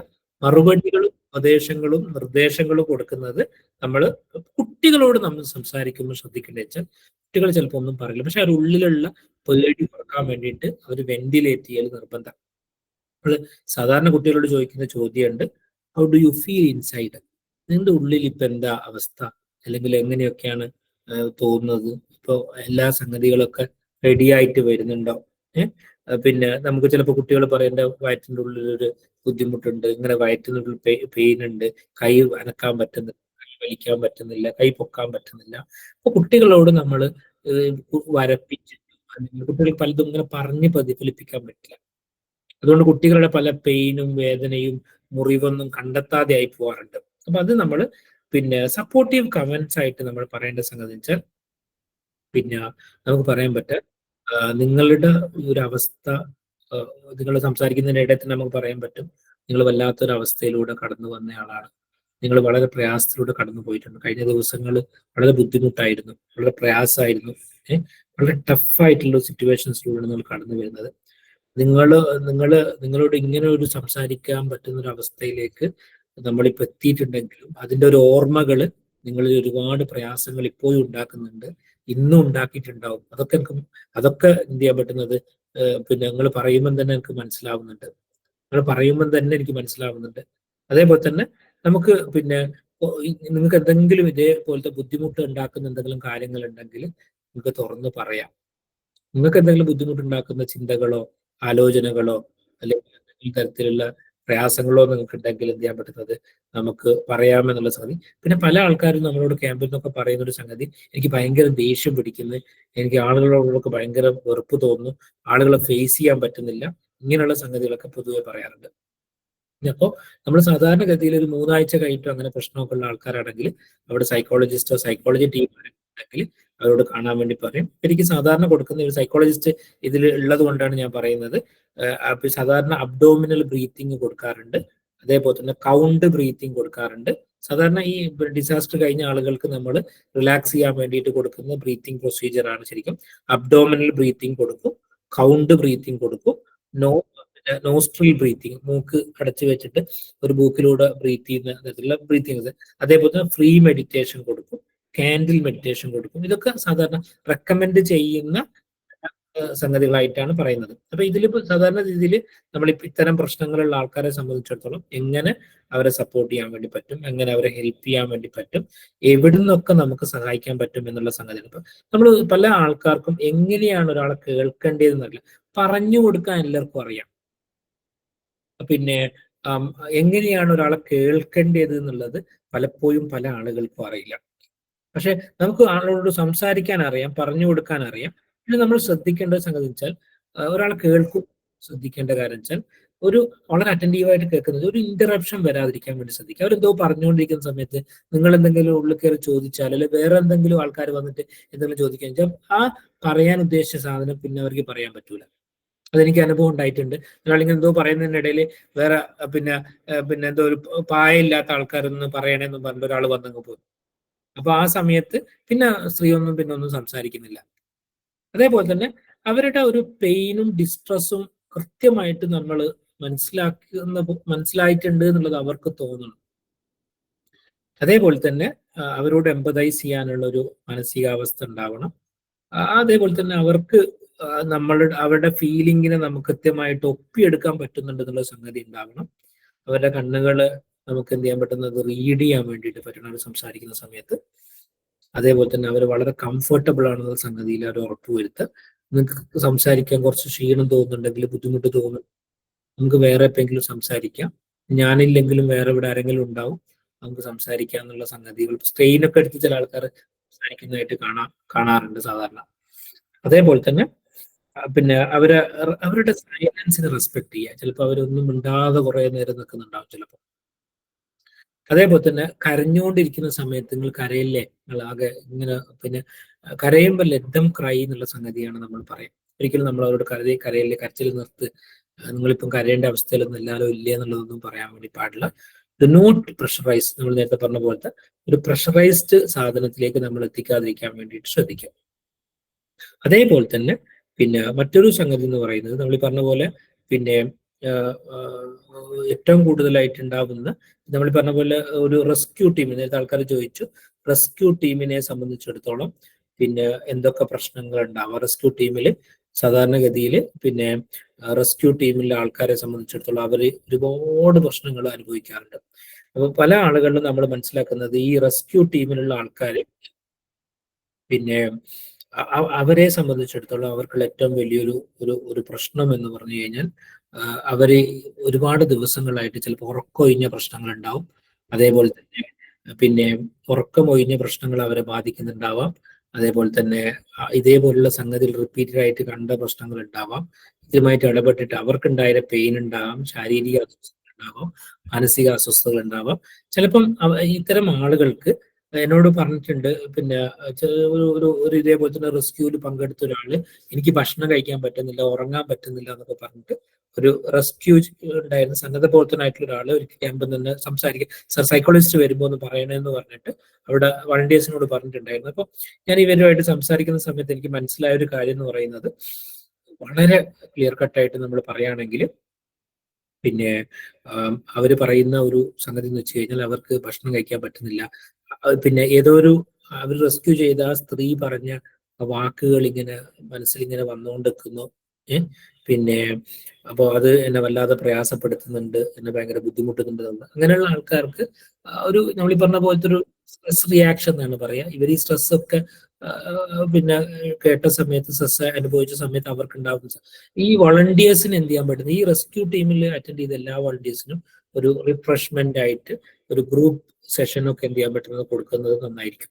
കാരണം അവർക്ക് കുറെ ഇഷ്യൂസ് അവർക്ക് അല്ലാതെ പിന്നെ അവർ ട്രെയിൻഡ് ഒന്നും അല്ലാത്ത ആൾക്കാരാണെങ്കിൽ അവരെ പൊതുവെ എന്ത് ചെയ്യാൻ പറ്റുന്ന അവരുടെ മാനസികാരോഗ്യത്തെ ഇത് ബാധിക്കാനുള്ള സാധ്യതയുണ്ട്. ആ ഒരു ആവശ്യത്തിൽ പല കാര്യങ്ങളും അവർ ചെയ്തിട്ടുണ്ട്. പിന്നെ അവർ പിന്നോട്ട് വെക്കുമ്പോൾ ആ ഓർമ്മകളും ആ ഒരു സംസാരങ്ങളും ആ ഒരു വർത്തമാനങ്ങളൊക്കെ എന്ത് ചെയ്യാൻ പറ്റുന്നത് പിന്നെ വളരെ ബുദ്ധിമുട്ടുണ്ടാക്കുന്നില്ല. അപ്പൊ നമ്മൾ ആ സമയത്ത് ശ്രദ്ധിക്കേണ്ടതെന്ന് വെച്ചാൽ അങ്ങനെ ഈ റെസ്ക്യൂ ടീമിൽ അറ്റൻഡ് ചെയ്യുന്ന ആളുകളുടെ ഒക്കെ ഒരു മെന്റൽ ഹെൽത്ത് പ്രൊഫൈല് നമ്മൾ ഉണ്ടാക്കണം ശരിക്കും. അപ്പോൾ ഇവരുടെ ആരോഗ്യങ്ങൾ ഓക്കെയാണോ, ഉറക്കം ഓക്കെയാണോ, ഭക്ഷണം ഓക്കെയാണോ, മറ്റ് ചിന്തകളൊക്കെ ഓക്കെയാണോ, മറ്റു കാര്യങ്ങളൊക്കെ ചെയ്യാൻ വേണ്ടി പറ്റുന്നുണ്ടോ, വേറെ എന്തെങ്കിലും പേടി തോന്നുന്നുണ്ടോ, വേറെ ഉത്കണ്ഠ ഉണ്ടോ എന്നൊക്കെ നമ്മളൊരു സ്ക്രീനിങ് നടത്തിയിട്ട് അവർക്ക് എന്തെങ്കിലും പ്രത്യേകമായിട്ട് എന്തെങ്കിലും ഹെൽപ്പോ സപ്പോർട്ടോ നമ്മൾ കൊടുക്കേണ്ടതുണ്ടെങ്കിൽ അവർക്ക് നമ്മൾ എന്ത് ചെയ്യണം, പേഴ്സണലായിട്ട് കൊടുക്കേണ്ടതാണെങ്കിൽ പേഴ്സണലായിട്ട് സപ്പോർട്ട് കൊടുക്കണം. ഇനി ഗ്രൂപ്പായിട്ട് നമ്മൾ കൊടുക്കേണ്ട സാധനമാണെങ്കിൽ ഗ്രൂപ്പായിട്ട് നമ്മൾ കൊടുക്കാൻ വേണ്ടിയിട്ട് ശ്രമിക്കണം. ഇത് നമ്മൾ വളരെ ഇമ്പോർട്ടൻ്റ് ആയിട്ടുള്ള പിന്നെ നമ്മൾ സാധാരണ ഈ റെസ്ക്യൂക്കാരോട് ചോദിക്കുന്ന ഒരു ചോദ്യം വെച്ചാൽ how do you take care of myself, നിങ്ങൾ എങ്ങനെയാണ് ടേക്ക് കെയർ ചെയ്യേണ്ടത് എന്നുള്ളത് നിങ്ങൾ പഠിക്കണം. അതേപോലെ തന്നെ ഒരു ടീമിനെ നിങ്ങൾ എങ്ങനെയാണ് ടേക്ക് കെയർ ചെയ്യുന്നത്. എല്ലാ റെസ്ക്യൂ ടീമിലും നമുക്കറിയാൻ പറ്റും ടീം മെമ്പേഴ്സ് ഉണ്ടാവും, ടീമിൽ ഉണ്ടാവും, അവരുടെ കാര്യങ്ങളൊക്കെ അവർ അന്വേഷിക്കുന്നുണ്ട്. എന്തെങ്കിലും സംഗതികൾ അവരുണ്ടാവുമ്പോൾ ടീം ക്യാപ്റ്റൻ. പിന്നെ ചില ആളുകളിൽ അധികം ഉണ്ടാവുന്ന പ്രശ്നം എന്ന് വെച്ചാൽ സെൽഫ് ഡൗട്ട് ഉണ്ടാവാം. അതേപോലെ തന്നെ സേഫ്റ്റിനെ കുറിച്ചിട്ടുള്ള പേടി ഉണ്ടാവാം. ഇതേപോലെ നമുക്കും എങ്ങനെ സംഭവിക്കും എന്നുള്ള സംഗതി ഉണ്ടാവാം. ഞാൻ ചെയ്തത് ശരിയായിട്ടുണ്ടോ, എനിക്ക് നീതി കാണിക്കാൻ പറ്റിയിട്ടുണ്ടോ, അല്ലെങ്കിൽ ഞാൻ അന്നേരം ചെയ്യേണ്ടത് തന്നെയാണോ ചെയ്തത്, ആ കുട്ടീനല്ലേ നമ്മൾ രക്ഷപ്പെടുത്തേണ്ടത്, ഇവിടെ അല്ലായിരുന്നല്ലോ, ഞാൻ അങ്ങോട്ട് പോയ തീരുമാനം ശരിയാണ്. ഇങ്ങനെയുള്ള കുറെ കോൺഫ്ലിക്റ്റുകൾ പൊതുവേ എന്ത് ചെയ്യാൻ പറ്റുന്നത് ഈ റെസ്ക്യൂ ടീമിലും സന്നദ്ധ പ്രവർത്തകരായിട്ടുള്ള ആൾക്കാരിലൊക്കെ എന്ത് ചെയ്യാൻ പറ്റുന്നുണ്ട്. ചിലപ്പോൾ നമ്മൾ ചെയ്യാൻ വിചാരിച്ചൊരു സംഗതി ഉണ്ടാവും, പക്ഷെങ്കിൽ ചിലപ്പോൾ ഗവൺമെന്റോ നമ്മുടെ സിസ്റ്റോ ചിലപ്പം അത് ചെയ്യാൻ സാധിച്ചിട്ടുണ്ടാവില്ല. അപ്പൊ അതുകൊണ്ട് തന്നെ നമ്മൾ അത്തരം ആളുകൾക്ക് നമ്മൾ കൃത്യമായിട്ടുള്ള മെന്റൽ ഹെൽത്ത് സപ്പോർട്ട് നമ്മൾ കൊടുക്കുകയും അവരെ സഹായിക്കുകയും ചെയ്യുകയാണെങ്കിൽ അതുപോലെ കുറേയൊക്കെ നമുക്ക് അവരെ കൂടെ നിൽക്കാൻ വേണ്ടിയിട്ട് നമുക്ക് പറ്റും. അപ്പൊ ഈ പറഞ്ഞ പോലെ റെസ്ക്യൂ വളണ്ടിയേഴ്സിന് നമ്മൾ ഇൻഡിവിജ്വൽ ആയിട്ട് തന്നെ നമ്മൾ എല്ലാ ആളുകൾക്കും ഒരു ഗ്രൂപ്പ് ഫീഡ്ബാക്കും അവരുടെ മെന്റൽ ഹെൽത്ത് പ്രൊഫൈലും നമ്മൾ ഓരോ ഡിസാസ്റ്റർ കഴിയുന്ന സമയത്തും നമ്മൾ എടുക്കുക എന്നുള്ളത്. അത് ഇപ്പൊ നിങ്ങൾ പറഞ്ഞതുപോലെ വെറും സന്നദ്ധ പ്രവർത്തകർക്ക് മാത്രമല്ല, ഡിസാസ്റ്റർ സംഗതിയിൽ പങ്കെടുത്ത പട്ടാളക്കാർക്ക് വരെ ഇത്തരം പ്രശ്നങ്ങൾ ഉണ്ടാവാറുണ്ട്. ഞാൻ അങ്ങനെയുള്ള പട്ടാളക്കാരെ ഞാൻ കണ്ടിട്ടുണ്ട്. കുറെ വർഷങ്ങൾക്ക് ശേഷവും ചിലപ്പം യുദ്ധഭൂമിയിൽ പോയ ആൾക്കാരായിരിക്കാം.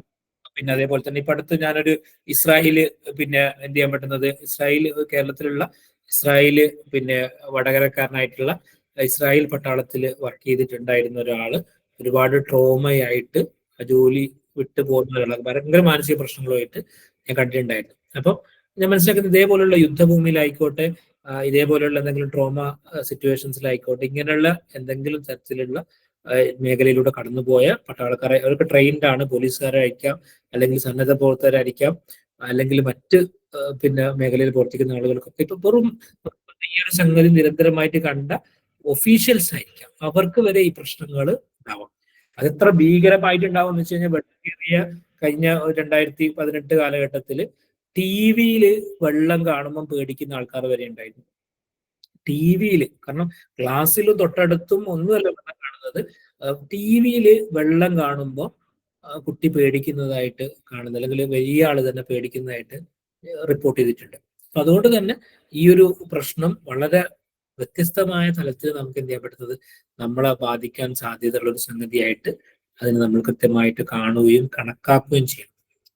അപ്പൊ നിങ്ങൾക്ക് ഈ കാര്യങ്ങൾ മനസ്സിലാക്കിയിട്ട് അതേപോലെ നമ്മൾ പെരുമാറുകയാണെങ്കിൽ കുറെ കൂടി നമ്മളുടെ ഈ ഒരു ഡിസാസ്റ്റർ മേഖലയിൽ, അവിടെ ക്രൈസിസ് ആയിരിക്കും, അവിടെ പ്രശ്നമായിരിക്കും, വെള്ളം കിട്ടാത്ത പ്രശ്നം ഉണ്ടാവും, രോഗികൾ ഉണ്ടാവും, മരുന്നില്ലാത്ത പ്രശ്നം ഉണ്ടാവും, മരുന്ന് കിട്ടിയപ്പോൾ സൈക്കാട്രി പേഷ്യൻസ് ഒക്കെ ഉണ്ടെങ്കിൽ അവർക്ക് മരുന്ന് നിർത്താൻ പറ്റാത്ത ആൾക്കാരുണ്ടാവും, മരുന്ന് തീരെ ഒഴിവാക്കാൻ പറ്റാത്ത പേഷ്യൻസ് ഉണ്ടാവും ചിലപ്പോൾ അവിടെ, അല്ലെങ്കിൽ വേറെ മരുന്ന് കഴിച്ചാൽ മാത്രം ഉറക്കം കിട്ടുന്ന ആൾക്കാരുണ്ടാവും, അവരുടെ ആ മരുന്ന് ചിലപ്പോൾ ആ ഡോക്ടർ ചെയ്ത മരുന്ന് ചിലപ്പോൾ അവിടെ എവിടെയും കിട്ടാത്ത പ്രശ്നം.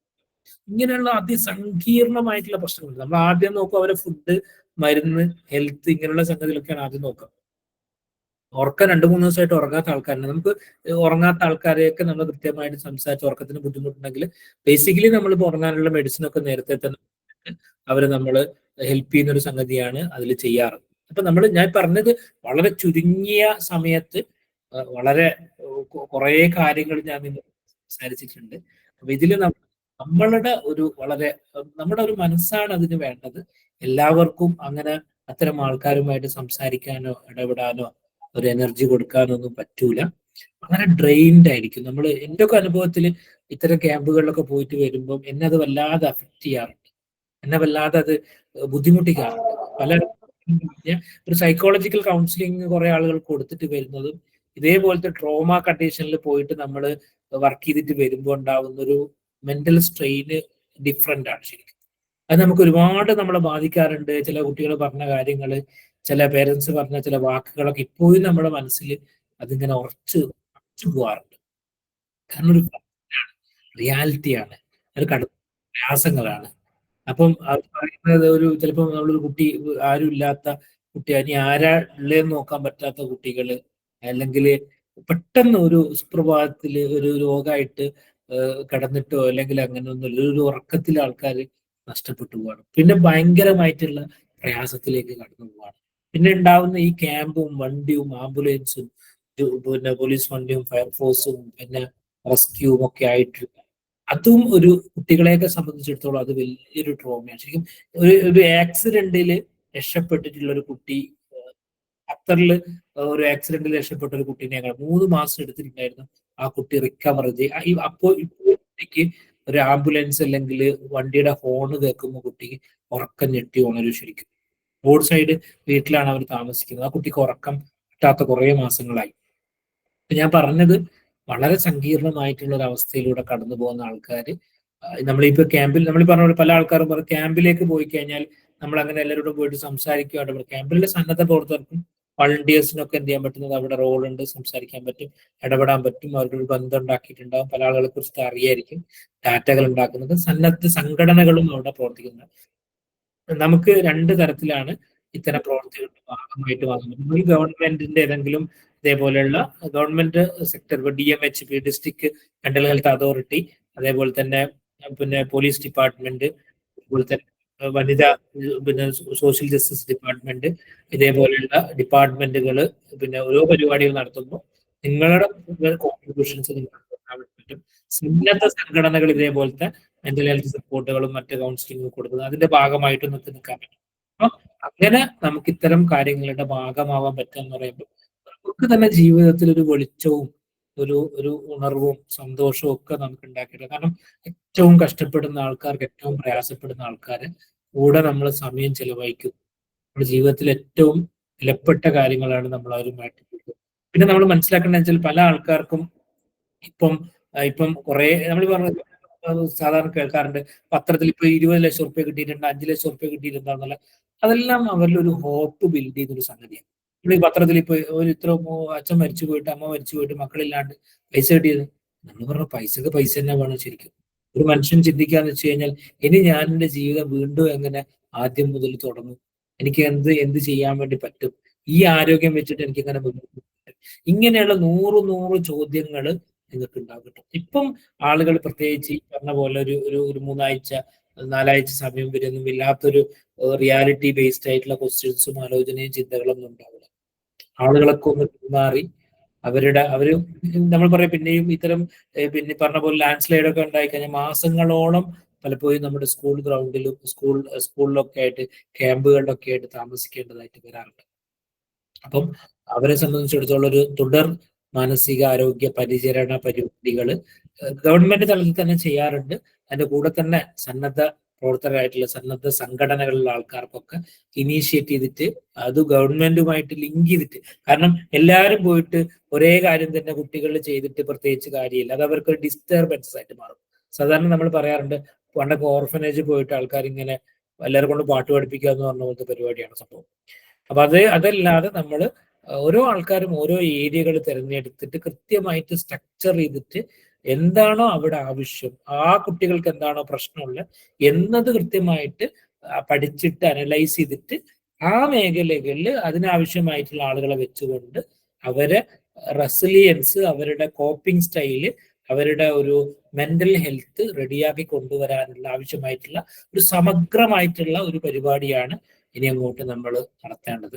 അതിനുള്ള ആലോചന ഇപ്പം തന്നെ നമ്മൾ ആലോചിച്ചു കഴിഞ്ഞാൽ മാത്രമേ അങ്ങനെയുള്ള ഒരു സിസ്റ്റം ബിൽഡ് ചെയ്ത് കൊണ്ടുവരാനും അതിന്റെ ഭാഗമായിട്ട് ഓരോ മാസം കഴിയുമ്പോഴേക്ക്, അല്ലെങ്കിൽ നമ്മുടെ മനസ്സിൽ നിന്ന് അതൊക്കെ പല വേറെ കുറെ പ്രശ്നങ്ങളും നമ്മളതായിട്ടുള്ള കുറെ പ്രശ്നങ്ങളൊക്കെ വരുമ്പോൾ മീഡിയകളും മാധ്യമങ്ങളൊക്കെ ഈ സംഗതികളിൽ നിന്ന് പിന്മാറി അവർ വേറെ കുറെ പ്രശ്നങ്ങളിലേക്ക് പോകും. അന്നും അവർക്ക് ആ പ്രശ്നത്തിൽ തന്നെ അവരുണ്ടാവുക. അപ്പോൾ നമ്മുടെ മനസ്സിൽ എപ്പോഴും ഒരു വർഷം വരെയെങ്കിലും നമുക്ക് അവരുടെ കാര്യങ്ങൾ എന്തായി എന്നുള്ള ചിന്ത ഉണ്ടാവുകയും എന്ത് ചെയ്യാൻ പറ്റും എന്നുള്ള ചിന്ത ഉണ്ടാവുകയും ചെയ്തു കഴിഞ്ഞാൽ അവര് ഈ പറഞ്ഞ പോലെ നമുക്ക് ഉറപ്പിക്കാൻ പറ്റും, കേരളത്തിൽ എവിടെ എന്ത് സംഭവിച്ചു കഴിഞ്ഞാലും അത് റീകൺസ്ട്രക്ട് ചെയ്തിട്ട് റീബിൽഡ് ചെയ്തിട്ട് നമ്മളിപ്പോ ഈ പറയുന്ന എല്ലാം ക്രൈസിസ് സപ്പോർട്ടാണ്. ഇപ്പം കൊടുക്കുന്നൊക്കെ വെറും നമ്മൾ പറഞ്ഞ ഒരു ക്രൈസിസ് മാനേജ്മെന്റിനുള്ള താൽക്കാലികമായിട്ടുള്ള വളരെ ഇമ്പോർട്ടന്റ് ആയിട്ടുള്ള വളരെ അർജന്റ് ആയിട്ടുള്ള സംഗതികളാണ്. ഇതിൽ മാത്രം അവർ മാനസികാരോഗ്യം റെഡിയാവില്ല. അവർക്ക് കൃത്യമായിട്ട് ഇപ്പൊ ഇന്നിപ്പോ കുറെ ആൾക്കാർ ഇപ്പൊ പറയും 150 വീടുകൾ നിർമ്മിക്കും, അല്ലെങ്കിൽ അവര് സേഫ് ആയിട്ടുള്ള സ്ഥലത്തേക്ക് മാറ്റും. അത് പ്രതീക്ഷ ഉണ്ടാക്കുന്ന സാധനമാണ്, ഹോപ്പ് ബിൽഡ് ചെയ്യുന്ന സാധനമാണ്. അങ്ങനെയുള്ള സംഗതിയിൽ ഇപ്പൊ അവിടെ നിന്ന് വന്ന ഒരു മനുഷ്യനും നമ്മൾ ഈ പറഞ്ഞതുപോലെ ഒരു തരത്തിലും നമുക്ക് എന്താണ് അവർക്ക് ഒരു മനുഷ്യനെങ്കിലും നമുക്ക് സുരക്ഷിതമായിട്ടുള്ള സ്ഥലത്തേക്ക് ഇനി അടുത്ത പ്രാവശ്യം ഇങ്ങനത്തെ ഒരു സംഗതി വന്നാൽ പോലും ഇങ്ങനത്തെ ഒരു ബുദ്ധിമുട്ടിലേക്ക് പോവില്ല എന്ന തരത്തിലേക്ക് അവരെ രക്ഷിക്കാൻ പറ്റുവാണെങ്കിൽ, ആ പ്രതീക്ഷ കൊടുക്കുകയാണെങ്കിൽ, അവർക്ക് ജീവിത ഉപാധി ഉണ്ടാക്കി കൊടുക്കാൻ പറ്റുന്ന ഒരു സംഗതി ആക്ഷൻ പ്ലാനിലേക്ക് നമുക്ക് എത്താൻ പറ്റുന്നുണ്ടെങ്കിൽ അതിനൊക്കെ നമ്മൾ വിചാരിച്ചു കഴിഞ്ഞാൽ വേണ്ടിയിട്ട് പറ്റും. അതിനൊക്കെ റിസോഴ്സ് ഉള്ള, അതിന് കഴിവുള്ള, അതിനെ പിന്നെ ഉണ്ടാക്കി കൊണ്ടുവരാൻ പറ്റുന്ന ഒരുപാട് ശേഷിയുള്ള ആൾക്കാർ നമ്മൾ സാമ്പത്തികമൊന്നും എല്ലാവരും സമ്പത്ത് കൊടുക്കൊന്നും വേണ്ട, എല്ലാവരും സാമ്പത്തികപരമായിട്ടുള്ള സഹായിക്കാം. നമുക്ക് ഓരോ ആളുകൾക്ക് ചിലപ്പോൾ ഇന്റലക്ച്വൽ ആയിട്ട് ബുദ്ധിപരമായിട്ടാണ് സഹായിക്കേണ്ടത്, അയാളെ വിവരം കൊണ്ടാണ് സഹായിക്കേണ്ടത്, സംഘാടനം കൊണ്ടാണ് സഹായിക്കേണ്ടത്. ഇങ്ങനെ ഏതൊക്കെ തരത്തിൽ നമുക്ക് ഈ ഒരു സംരംഭത്തിന്റെ ഭാഗമായിട്ട് മാറാൻ പറ്റും എന്നുള്ളത് നമുക്ക് ആലോചിക്കാം, ചിന്തിക്കാം. അപ്പം എന്റെ സംസാരം ഞാനിവിടെ നിർത്തുകയാണ്. അപ്പം ഇതുമായിട്ട് ബന്ധപ്പെട്ട സംസാരിച്ച കാര്യങ്ങൾ പിന്നെ ഞാൻ ഗ്രൂപ്പിൽ കുറച്ച് മെറ്റീരിയൽസ് ഞാൻ ഷെയർ ചെയ്യുന്നുണ്ട്. അപ്പോൾ ആ മെറ്റീരിയൽസും കൂടി നിങ്ങൾ എടുത്തതിന് ശേഷം മാത്രം എക്സിറ്റ് ആയാൽ മതി. കാരണം പിന്നെ ആ സംഗതി ചിലപ്പോൾ നിങ്ങൾക്ക് പഠിക്കാനും വായിക്കാനൊക്കെ താല്പര്യമുള്ള ആളുകൾക്ക്, പഠിപ്പിക്കാൻ താല്പര്യമുള്ള ആൾക്കാർക്ക് അത് വളരെ പ്രയോജനകരമായിട്ട് മാറാൻ സാധ്യതയുണ്ട്. അപ്പം നമ്മൾ ഉണ്ടാക്കിയ കുറച്ച് അന്ന് പഴയത് ഉണ്ടാക്കിയ മെറ്റീരിയൽസും ഇപ്പൊ നമ്മൾ ഓൾറെഡി ഇന്റർനെറ്റിലുള്ള അവൈലബിൾ ആയിട്ടുള്ള സാധനം തന്നെയാണ്. പക്ഷെ അത് നിങ്ങൾക്കൊരു സാധനം കിട്ടുവാണെങ്കിൽ നന്നായിരിക്കും. വളരെ സന്തോഷം. ഈ പരിപാടിയിൽ വെൽനസ് ക്ലിനിക്ക് ആണ് ഈ ഒരു പ്രോഗ്രാം ഓർഗനൈസ് ചെയ്തിട്ടുള്ളത്. ഇതിൽ ഒരുപാട് ആൾക്കാർ ഇതിന്റെ ഒരു ഓർഗനൈസിങ് പാർട്ടിൽ ഒരുപാട് ആൾക്കാർ വർക്ക് ചെയ്തിട്ടുണ്ട്. ഇത്രയും ആൾക്കാരിലേക്ക് എത്തിച്ചത് കൊണ്ടാണ് നമുക്ക് ഇത്രയും ആൾക്കാർക്ക് വേണ്ടി പരിപാടി നടത്താൻ പറ്റിയത്. പ്രത്യേകിച്ച് ഞാൻ ഈ പരിപാടിയുടെ ഒരുപാട് ഇതിന്റെ പിന്നിൽ പ്രവർത്തിച്ച കുറെ ആൾക്കാരുണ്ട്. ഞാൻ ഈ ക്ലാസ് എടുത്തു എന്ന് മാത്രമേ പ്രവർത്തിച്ച ഒരുപാട് ആൾക്കാരുണ്ട്. അവരുടെ ഒരു